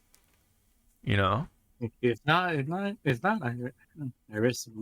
have a stern talking to. Yeah, we're gonna have a problem for sure, and not just me, but many other Sonic fans. It's not just me, you know. There are many. we are many, and you are one. That's Ermac, but you know. Anyway, let's get on with the other stuff. I know Sonic it's been getting good stuff. We Sonic fans has been eating good. But this one though, did you watch the trailer for Transformers 1? Yes? I sorry, you kind of yeah. Okay, so I'm just gonna just play this in the background, but how are you feeling? I don't like the animation. Yeah. I like the storyline, but I don't like what they're going with the styling. Like it's reminding me of Transformers, the animated series, Yes. and Transformers Prime, Yes. which was on Netflix, I believe, and they just tried to mesh it together, and it does You're not right. look. It does not look. I think it's the face. It definitely is the face. Like right there, that shot was good. Yeah, the when he lands. When he lands, it was like good, pretty. And then when they start, like, The face, yeah. And then yeah. The what was it? The title was kind of also misleading because Transformers 1, everyone thought it was going to be what we saw with Bumblebee in the first 10 minutes of that movie. Yeah, with Cybertron and all that stuff. And then right there, I guess this is where's that animation go a little bit? Because that's future Megatron. Yes. Not this. There we go. Right there. That. What? Where is that? But I guess again, it's an origin story for both of them. Maybe their face looks weird because they're like young, quote unquote, or something, and then once they, become like Optimus Prime and then Megatron. Yeah. Because remember, everyone. Yeah. Sorry.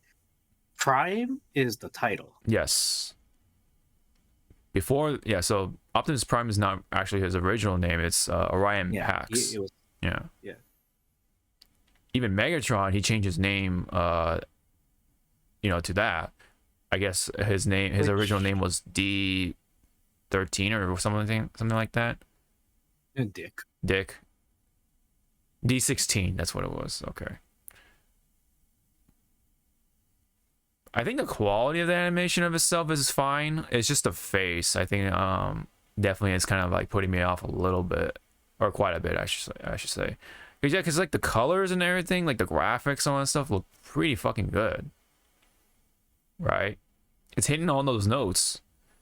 And I mean, it's hitting a good note for Bumblebee fans. He's talking. He's not a fucking mute. I don't know what the hell was Paramount's obsession with Bumblebee being a freaking mute.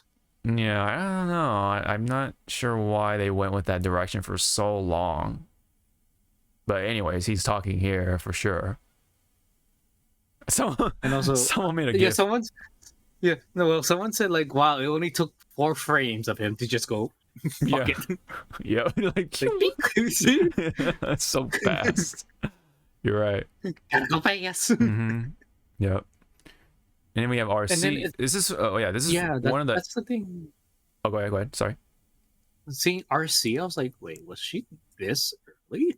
Yeah. I mean, again, I know it's an origin story, but when you have prior Transformer, origin lore and shit, it's like RC pretty much came later. And this is one of the. I want to say it wasn't BB that was with Optimus when he was starting out. It was like Wheeljack or something. It was some of the old Yeah, Transformers. They yeah. they were the ones that was there when Optimus got his name. Okay. And they get the spark. Yeah.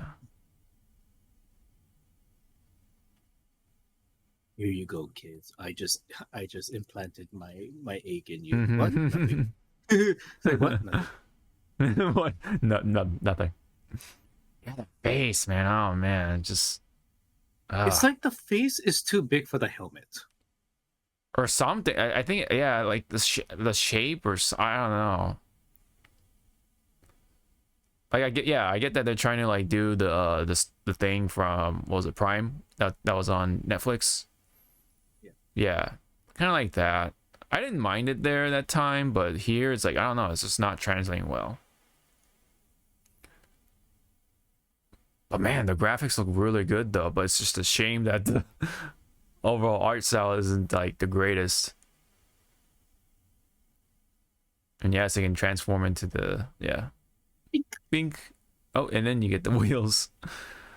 The kid humor thing I don't mind really. I mean, I think I'm willing to tolerate that. It's really like some visual keynotes that I'm more turned off by. We'll see how the movie turns out. Maybe I'll actually go out my way to watch it, but we'll see. I don't know if I'm actually going to like watch Also, this in theaters. I want to say that's Black Arachnid. Oh yeah, right. Like, yeah, right. she is too early for this damn movie. Definitely, yes. Right here, yeah. Unless this is like, like close to the end of the movie, and we're Mhm. just seeing Yeah. like older Prime. Oh, and that's the thing too. A lot of people are hoping that it's Peter Peter Cullen Yeah. to voice, to hear his voice at the end of this movie because Yeah. It's Optimus Prime. He should be Optimus Prime by the end of it, yeah. So makes sense. Is that a and I think that was Dinobot? Starscream. Is that a Dinobot? Yeah, they're start. No, it's not. Oh, okay. I saw Starscream and Shockwave. Yes. Everything I saw my baby boy Soundwave. Yeah. Oh wait, never mind. Yeah, he's right there. Yeah, Soundwave's right Look how good they look. there. Yeah. Yeah. So it's like beautiful. Look at Optimus and Megatron. The fuck happened to you guys? Excuse It's me, like it's two Orion different- Pax. Fucking Orion packs your ass. Oh yeah, the knives also- stuff. I want to say the vehicles are also reminding me of War for Cybertron, the video game. Yes, yes. Oh, and then a lot of people are saying, were the people animating this was playing Helldivers like beforehand? Oh, how so? How do you or why do you come? So look at BB's helmet Oh, when he puts it, okay. and then just look at Helldivers 2's helmet. Mm-hmm. So, So okay. everyone's like, Okay, hold on. yeah. Hold on. Let me. Okay. But like Helldivers 2 helmet.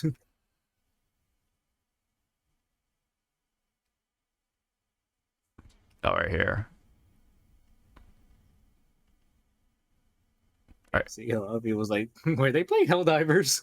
Yeah. Democracy. Yeah. We're gonna have a lot of democracy. Mm-hmm.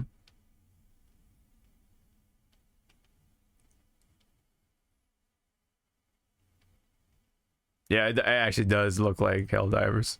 I love how he's like just casually killing like robots and just like, oh, sorry, oh my bad. It's like I don't know. Then he going fucking crazy. And yeah. like, dude, what the fuck? They're peaceful people. Mm-hmm. Liar. Yeah, we got. Oh, So it's kind of Fish. Oh, Lawrence oh wow. Fishburne. Wow, I didn't even know Steve Buscemi was in this too. As who? Huh? Maybe Starscream. I It's don't know. funny that Hmm. that freaking Chris Hemsworth and Scarlett. Or yeah, the Marvel people, right? Pretty funny. And then there's oh, John Hamm's in. Okay. And then we have Key. Yeah. Yeah, Key and Key. Only in theaters is this in September. Oh, my month is gonna be kind of if I if it I swear if it opens on my birthday week, I'm gonna be like, yep, week ruined. Yeah. Yeah. Also, because we saw Soundwave in there, if they fuck up his voice, I will be more pissed What off. if yeah? What If he if talks normal without, with the guttural yeah? sound, I'm gonna be like, he had one job. Mm-hmm. One job. They're probably keeping the names of Peter Cullen and what's his face, Frank Wilker, like in secret, so that they don't like spoil the ending or whatever. I'm assuming. Hopefully. And yeah, I mean it has more thumbs ups, but there is a considerable amount of thumbs downs. It's like, it looks like what almost 30K. So out of or in comparison to under 5K right here. So like 131K in total. So probably like it looks like at most 10% ish amount of dislikes.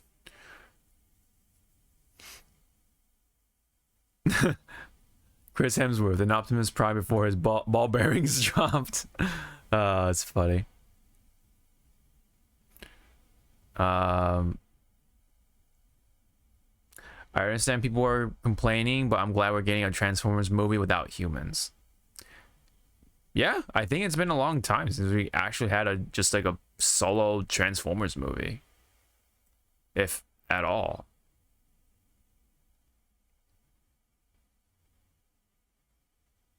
Let me see. Megatron sounding more like jazz than jazz. Oh my god. Megatron with the exaggerated swagger of an urban Cybertronian youth.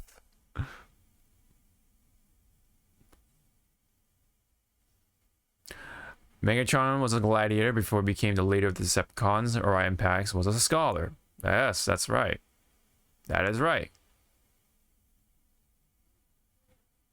Yeah, but for those who don't know, Orion / Optimus, he was very passive. He was a skittigat. Mm-hmm. And then it wasn't until he received the spark and the matrix of leadership is where he got his ass, waking up and going like, hey, I gotta do something. But I think it's recent, not recent, but recent that some of the retcons and the rewriting their origin. Yeah, there are some, I believe, origin lines that they were brothers, but not like brothers, but Yeah. more like brothers in brothers in arms. Excuse me.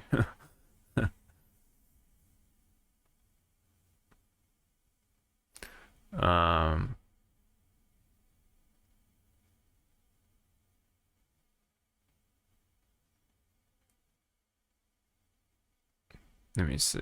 Okay, well, that's pretty much the gist of it, though. There's some dislike, there's some discourse, but I think it's just gonna be like a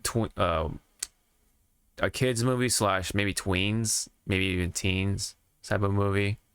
But you'll see a bunch of like 40-year-old / 30-year-old and maybe even 50-year-old Transformer fans. Maybe possibly coming in to check this out and probably be mad about it. Yeah, like they're making notes like fuck this, fuck that. Yeah, fuck this, fuck that.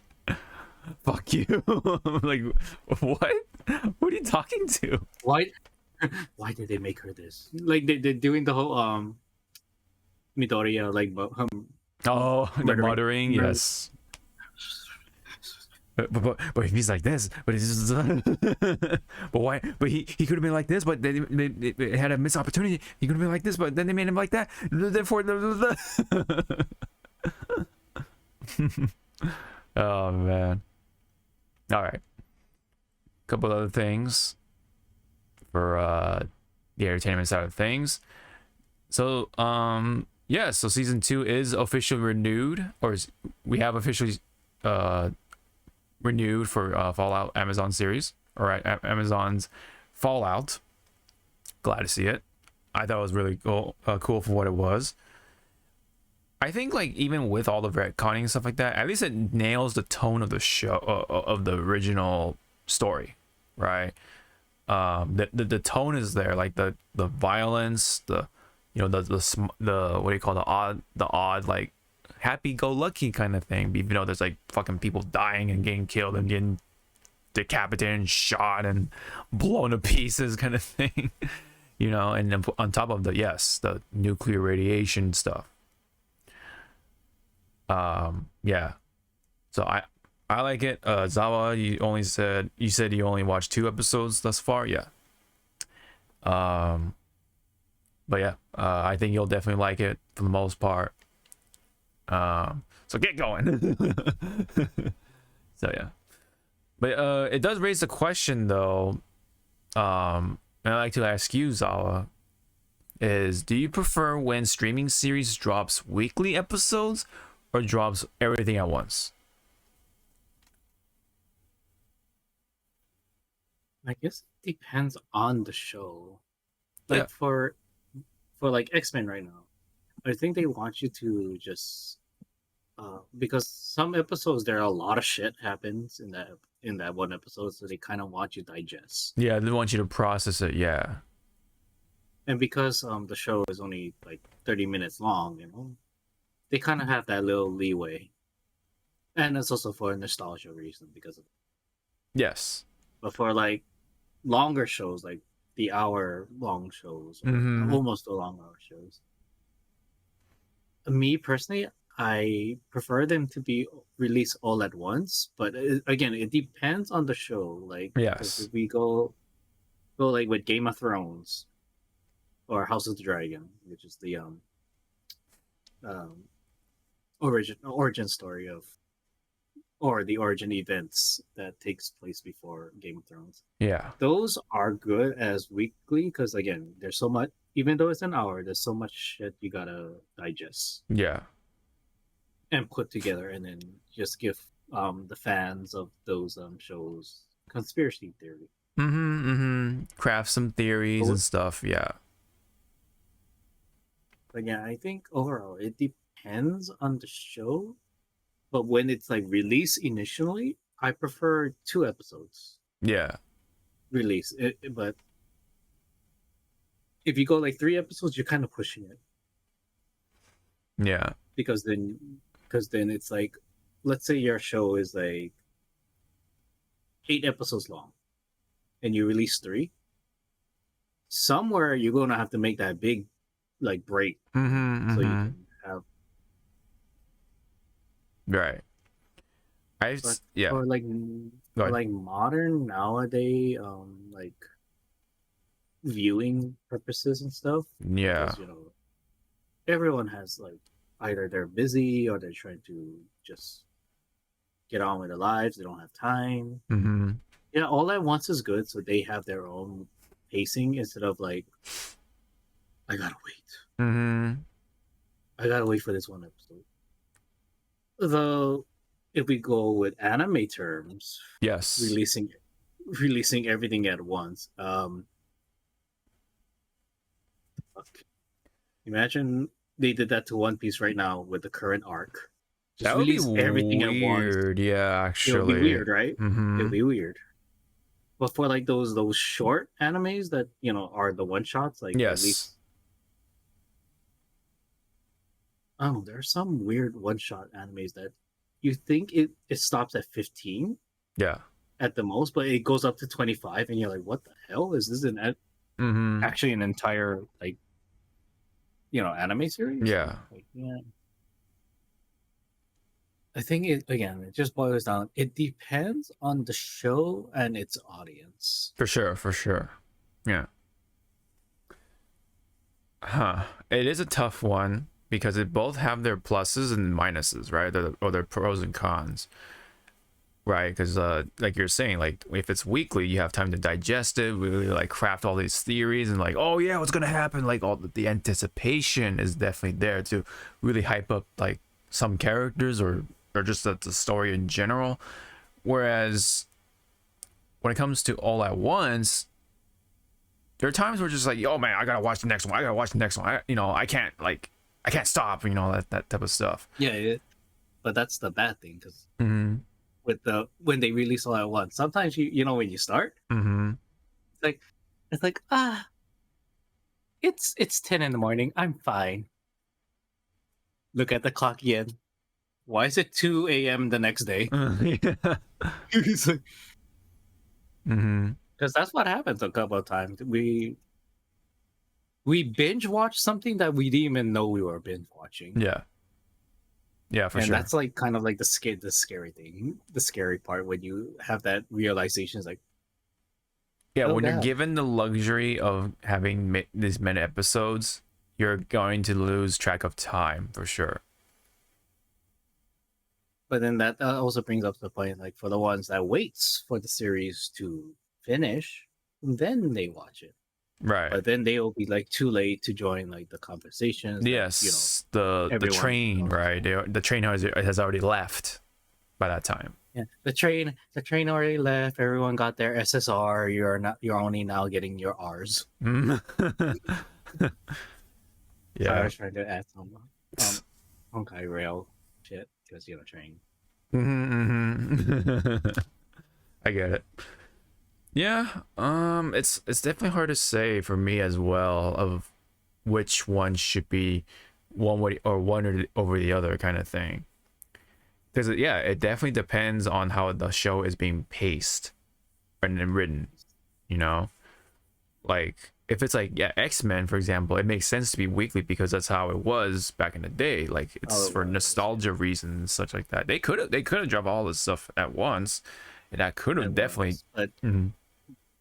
But it'll kind of like murder what they are trying to what story they're trying to tell, because Yes. I know you haven't watched it yet. Yeah. But let's just say up to episode 6, which what we are at right now, there's a lot of stuff you gotta digest, and if you're not really diverse in X-Men lore, you are going to be lost there Yeah. are so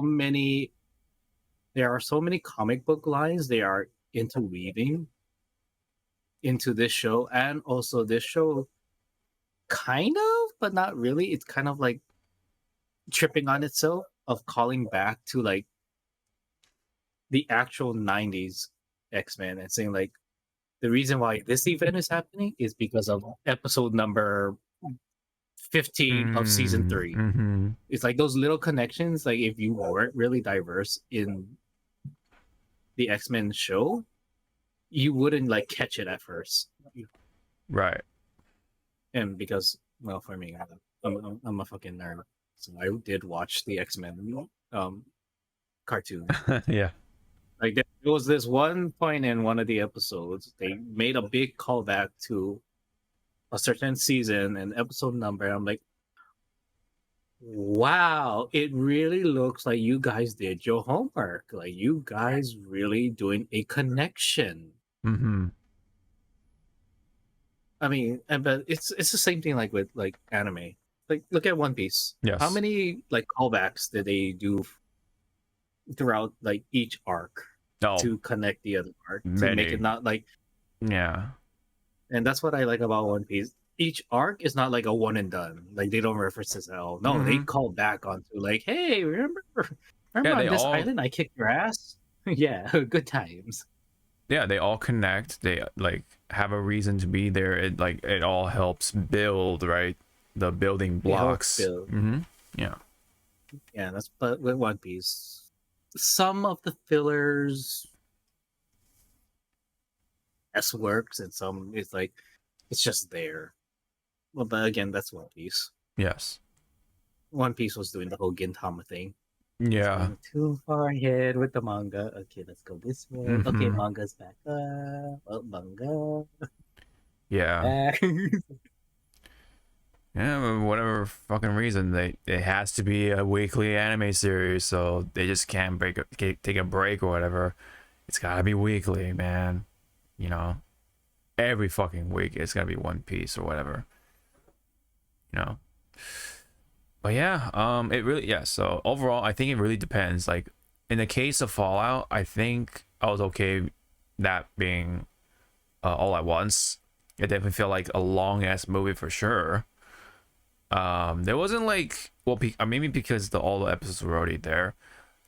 It wasn't like some things to be like, oh, you know, you have this whole week to craft a bunch of theories or something like that. I maybe I could be wrong, but maybe there was just not enough things to think about for each week or something. And that is why I think it was good for them to release all that stuff at once. Maybe, I don't know. Because this is a brand new thing, you know, because this is a TV series version of Fallout, right? Where, you know, you have retcons and all that stuff. So it's like technically a brand new story where, yes, it does make references to, you know, this Fallout or that Fallout or whatever, but it's pretty much a brand new story. So it's like, it's a brand new story, but it also doesn't diverge heavily away from already established lore. It's just that it's piecing already known lore, to, you know, just be itself, but not like whatever the fuck the Halo series is. Right. So I don't know. It's just, maybe starting from season 2, that's where should try out the weekly format, because now it has established the grounds of this iteration of Fallout. Whereas X-Men in this case too is already something we know. Like there's a lot of stuff behind it, so now you can like start to theory craft, like, oh, this is gonna happen because, you know, this, you know, this character's known to do this or some, you know, something like that, you know. But what's nice about the X-Men stuff is like they kind of not fix, but acknowledge that some of these members are Omega level mutants, which was never established ish in the original animated series. Right. And then they kind of like from time to time have to remind like us that, which is also funny, that people sometimes forget. Wolverine, Logan, he's short as fuck, kids. Yes. He's not Hugh Jackman size. He's a short, stubby man. Yeah. Yeah.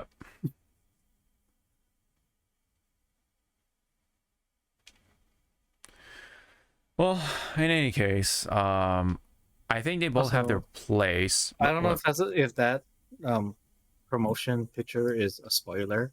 Well, for the current 2 episodes, I have not seen a single bottle cap. Oh, are we gonna? You can say yes or no. In episode 3 and on, are we gonna see bottle caps? Yes. Thank you. Okay. I mean, yes, there's other concerning things about the Fallout show, but my main concern is bottle caps. Bottle caps. What are they? Where are they? So give me the bottle caps. Yeah. I think they both have their place. I think there's no like definitive answer for this. It really, like, as lame as that sounds, it definitely depends on how the shows are paced or written and all that stuff, for sure. Would it change the feel of X-Men 97 if it was all at once? Absolutely. Absolutely. You know? Maybe for Fallout, if it was released weekly, would it have changed anything? Probably not in this case. I don't know. Who knows?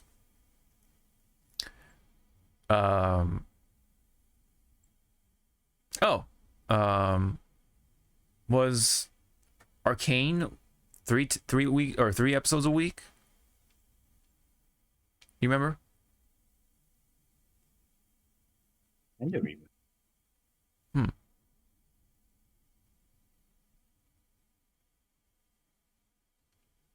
Interesting distribution of episodes. 3 a week, huh? I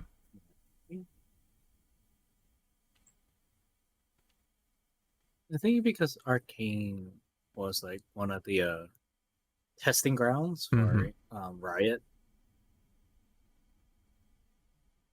which I don't know if this looks like. Yeah, because Yasuo wasn't in there. Oh, okay. Was it just? Oh, okay. Okay. I think it was just, this thing is just a promotion to for an overall Riot thing. Yeah. Yeah. Yasuo, the samurai, was not in Arcane. Right. But was Arcane itself 3 episodes a week? Is that? Yeah. Okay, it was. Okay. I think it's just a random. This is just a random image pulled just to say, oh yeah, Arcane did this. You know. Which again, yeah, you can tell it's a random image because Yes. Vi is there twice. Yeah, you're right. So it's like what? Yeah. By the way, I have yet to see Arcane, so I should get around to that. I heard it's good. No. It's good, and then because season 2, I kind of already know what it's gonna do. I'm just waiting to see all the furry artists draw him even more. So it's like, oh, he's coming in season 2. All right, furry artists, come on, get in there. Yeah. Here's a pencil. Here's a stylus. Here's a stylus. I'm an AI artist. Get the fuck out of my face. Come on, everybody. Yeah. All right. Well, I know we couldn't come to a definitive conclusion, but yeah, that's just kind of how it works with these streaming series or just any series in general. Yeah. Okay, so that's pretty much it. I think so. That's all we got. Thank you very much. Unless you have anything else. Actually, speaking of streaming series, just real briefly, I did watch Monarch finally. I watched all 10 episodes. Speaking of all at once, and I thought it was just. Was I right? Was I right about the kids? They were as fuck. As what? I told you to be. Was I right about warning you about the present cast? Because it's 2 different timelines. And where I warned you about like you're not going to like the present cast. You're gonna like the past cast. Or the cast of characters. Yeah, I think it was just overall okay. Like I felt indifferent with the kids. I definitely felt more for the old folks. Yeah, for the parents and for the adults. Yes. Yeah. Like you like at the end of the series, you're like, I really wanted to know more of the 50s and the 60s. Yes, for sure. Yeah, for sure. Of how Monarch exactly got there.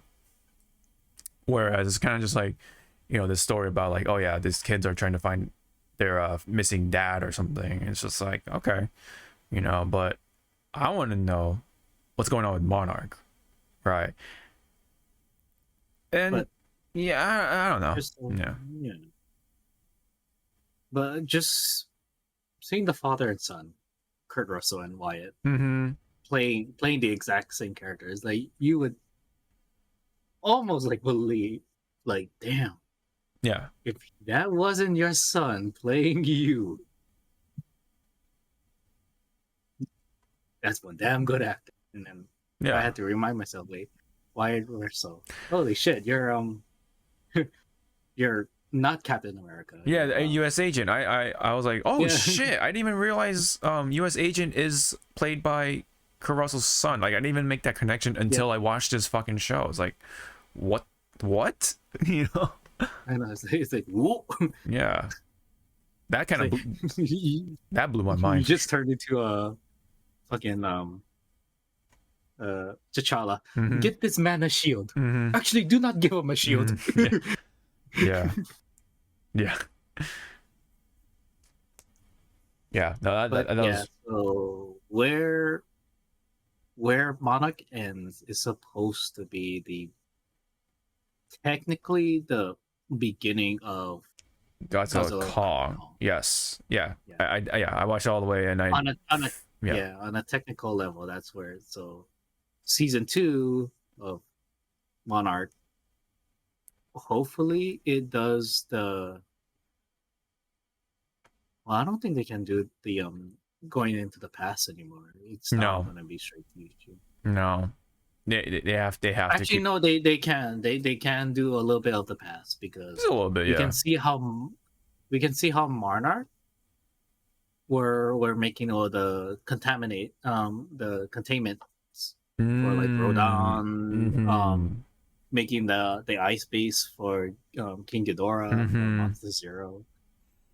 So we could see that as their next approach to going into the past. Like Also, like how they find Skull Island, maybe, kind of, as like, find Skull Island again. yeah, They again, yeah. built they built the containment facility for Kong. Yes. To which again, like if they do a little bit in the past, maybe we'll see Tom Hiddleston and Brie Larson's character again. Mm-hmm. Because they're alive. They're alive in the past. It's just that they never came up again. Yeah, they never sure. Don't know what happened to that, but anyway. I mean, they did bring back that one character from Kong's Skull Island, but he was kind of like a small in that movie. Right. But, Yeah. I mean, overall, I thought it was okay. Yeah, like it definitely felt like been better. Could have been better. It definitely felt like kind of like filler for anime, like kind of thing. Like I could have lived without it, kind of thing. But also, okay, this was nice to know about Monarch that was established by these people, kind of thing. And then you have the upside down, whatever, like the Hollow Earth stuff, and all that, right? And looking at stuff that we can sign off. oh yeah. Do you have anything more with Monarch? Well, no, I mean, I kind of wished some of these characters made some sort of appearance for New Empire, just so like just say like, hey, like these characters are kind of important, kind of thing, or they're gonna do something, like name drops, yeah, have a picture of them like somewhere, yeah.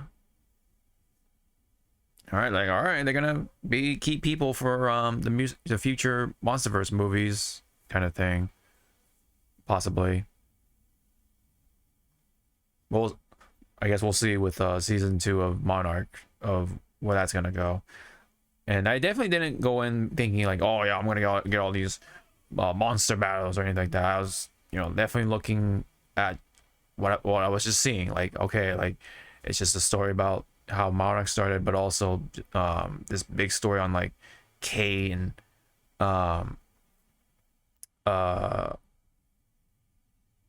Kentaro and all that stuff, right? And then whatever's going on with May and how Apex, right? Apex Cybernetics came to be at some point, You know, that was the company that made Mega Godzilla, right?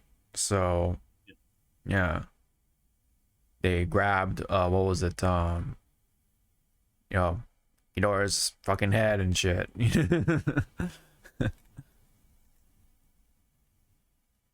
I was hoping it was gonna be Mega Ghidorah, but whatever. Whatever. Okay. Yeah, I mean, if I were to give it a score, uh it's like maybe 6.5, just right at the cusp of 7, just because like a lot of times I just kind of like was just like meh, you know. I wasn't offended, but I wasn't also like um I didn't feel I found a number of the story stuff not as gratifying as, you know, the people from the past, right? You know, because yeah, Like yeah, it feels like there was two different writers for the past and for the present for sure, yeah, team, because it was like and it really didn't feel like it coexisted. yeah, because on one hand it felt like a drama story, like, oh man, my dad cheated on whatever, right? And then we gotta but we gotta find our dad or whatever, blah blah blah. And then on the other hand, it's like, okay, now it feels like an origin story for Monarch, you know, Yeah, and it should have stuck to that. and Like, and then like some of the young cast members, I don't blame them. I just blame the horrible writing. There was no indication that the girl, you know, had a lover. Well, you should, but she was bi or she's a lesbian. I was like, where mm-hmm. was this? This felt like so like, hey, we got our we got our check marks. Okay, good. Yeah, it It's like, felt shoehorned. Like, I'm like, okay, so what does that have to do with yeah, her search for her acting like a fucking bitch to mm-hmm. everything that breeds. Yeah. And I guess Like, they'll answer some of the questions that I have for Monarch for hopefully season 2, because they didn't even like address what was happening with Hiroshi, like why he did those things, you know. They're just kind of just like, oh, we found you, dad, okay, hug, that's it. But they didn't even like get their answer, that question answered as to why, you know, you did this and that and such. But all right, okay, hopefully that'll be answered in season 2. Maybe there's an answer. at, Yeah, at this point, like just all these questions, like for the upcoming season 2 or eventual season 2, we're pretty much like sipping tea, going like, well, do something right now. yeah. And even like, yeah, and even if those questions are answered, it's like, what does that have to do with Monarch as a whole, though? Or you know, whatever monster company or whatever, right? Kaiju company or anything like that. Like, Oh, well, I did like that how we saw the birth of Apex. yeah, no, that's what I'm saying. Like, yeah, that's what I kind of brought up too, like how Apex came to be. You know, I was he's like, yeah. so it was like it, like I didn't want to like say it. Like, is this the birth? Oh crap! It is. Mm-hmm. And then you have the old guy from Game of Thrones, you know, at some point. Lannister, I forget his character name, but yeah.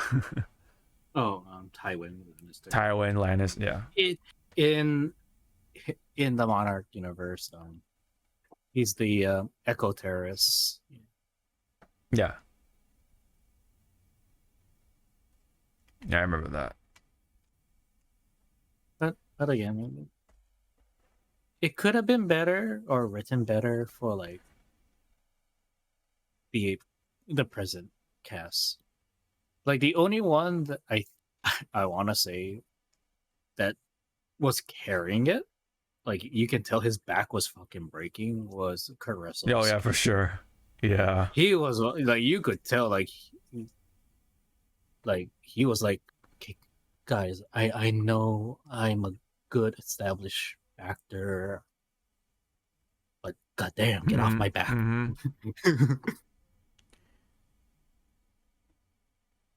Yeah. The series could have been probably like 6 episodes instead of 10. Like it definitely dragged on for sure with the drama stuff. For sure. I mean, okay, so since now you said it was 10, would it have been very like a better storytelling? Okay, you have episode 1, we'll call that episode 0, Right. to just establish the characters for both the present and the past. Sure. So let's say the next 4 or 5 episodes. So you're going from like 2, 3, 4, 5, 6. Yeah. All 5 of those episodes were just mainly in the past, nothing to do with the future cast. And then the remainder of the episodes, you slowly integrate back into the present era. Would that have been? Yes, I think that better? would have been more digestible, because it's like now you start to have like, okay, this piece is placed here. Okay, so that connects to here, instead of like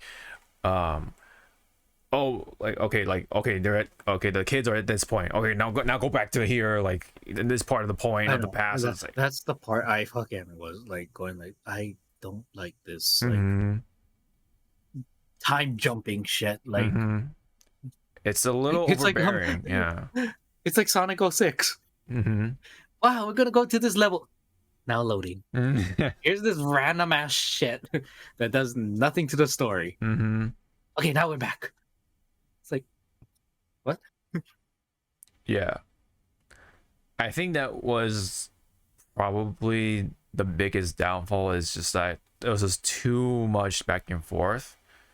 It could have worked if it was like here and there, but yeah, but the fact that this went on like pretty fucking frequently for like pretty much all 10 episodes, you know, maybe by 10, the episode 10, maybe that might have stopped, obviously, but like there's too much of that, too much. And yes, that it should have had the past first, and then slowly trickle in the future, or the present, quote unquote present stuff, for sure. But yeah, obviously, yeah, like you're saying, like episode 0, okay, like introduce Kate and then Kentaro and like and all that stuff, all those other characters too, and then you go with the past and blah blah blah, like, you know, I think that would have been a more, you know, pretty standard way of doing things. But I guess they're just trying to be ambitious with the back and forth, but I think that made it that was a detriment. Yeah. Yeah, still, again, yeah. so hopefully season 2 they kind of do something like that. First few episodes, you establish a little bit better storytelling lore. Like if it's gonna be if it's gonna have more of the present characters, stick with the present. Don't fucking bring up like, oh, my mother did this or my grandmother did this. Like, no. Okay, focus on the now, and then have at least 2 or 3 episodes, you know, focus on the past to kind of go like, oh, remember when this happened? And then, you know, like fade to memory. Yeah. We don't want no like Family Guy fucking Peter Griffin telling like, oh, you remember when this happened, or what if this is, you know, like the typical Family Guy joke gag sort of rhythm. But anyway, that's all I got. Unless there's anything else you wanted to just sneak in before we take off, skedaddle. I guess Bullet Ground. For those who are need of anime, season 3 of Slime is out already. There's already like 4 episodes. The new season for Konosuba is out already too. Right. The new manga now turned into anime after we waited. For those who waited a long time, Kaiju. Yeah. Kaiju number 8 is already out. Okay. Episode 2 with 2 episodes. Nice. Happy belated birthday to Tim Curry. That was his birthday was yesterday. He is now 78 years old. How old? And you can 78. Oh, okay. So, and also you can tell how old a person is by saying like what were their first, like movie starring Tim Curry. Mm-hmm. On a technicality, for me, it was Ferngully. On a technicality. But then it was Home Alone 2. Oh, that's funny. For me, it was Home Alone 2. Yeah. So see, on a technicality. Yeah. That's funny. And then you go back watching like other movies done like Tim Curry, like It, Rocky Horror Picture Show, Clue. Yeah. All of those. So yeah, happy belated birthday to you, Tim Curry. Happy belated. All right. We're good. Then we're good. Fuck this game. Yeah. Let's get that all out of here, guys. So I'll call it. Fuck you, hard mode. Oh yeah, for what? Oh, and that and the that very poorly done mishap with that quest. It is fixed. Okay, good. So go do it. Yeah. Go do it, people. Yeah. It's fixed. Yeah. You can get your platinum now. Nice. Alrighty. Let's get that out here. We'll be back for next week probably. We'll see, because there's Evo Japan. Let's just check the date then. Let's just get this out of the way. Evo Japan. That's a lot of wrenches you've been looking at, sir. Yes, I have been looking at wrenches actually. What you building? Automail? Yeah. You Winry? Mm-hmm. Yeah. So the 27th. So yeah, next week. I think we should probably take a break just so we can watch Evo Japan. Yeah. So I definitely want to watch that for sure. So yeah. Okay, so we'll definitely take a break for the next coming episode or next coming week. So for next Saturday, we'll take a break. We'll so we can like all enjoy Evo Japan. I'll maybe have a watch party for Evo Japan, at least for top 8 anyway. We'll see. So yeah, make it clear we won't have a live stream or episode for next week. So we'll be back the week after Evo Japan for sure.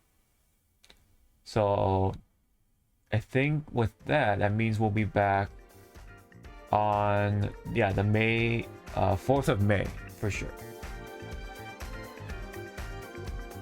And then right after that, Cinco de Mayo. It's funny.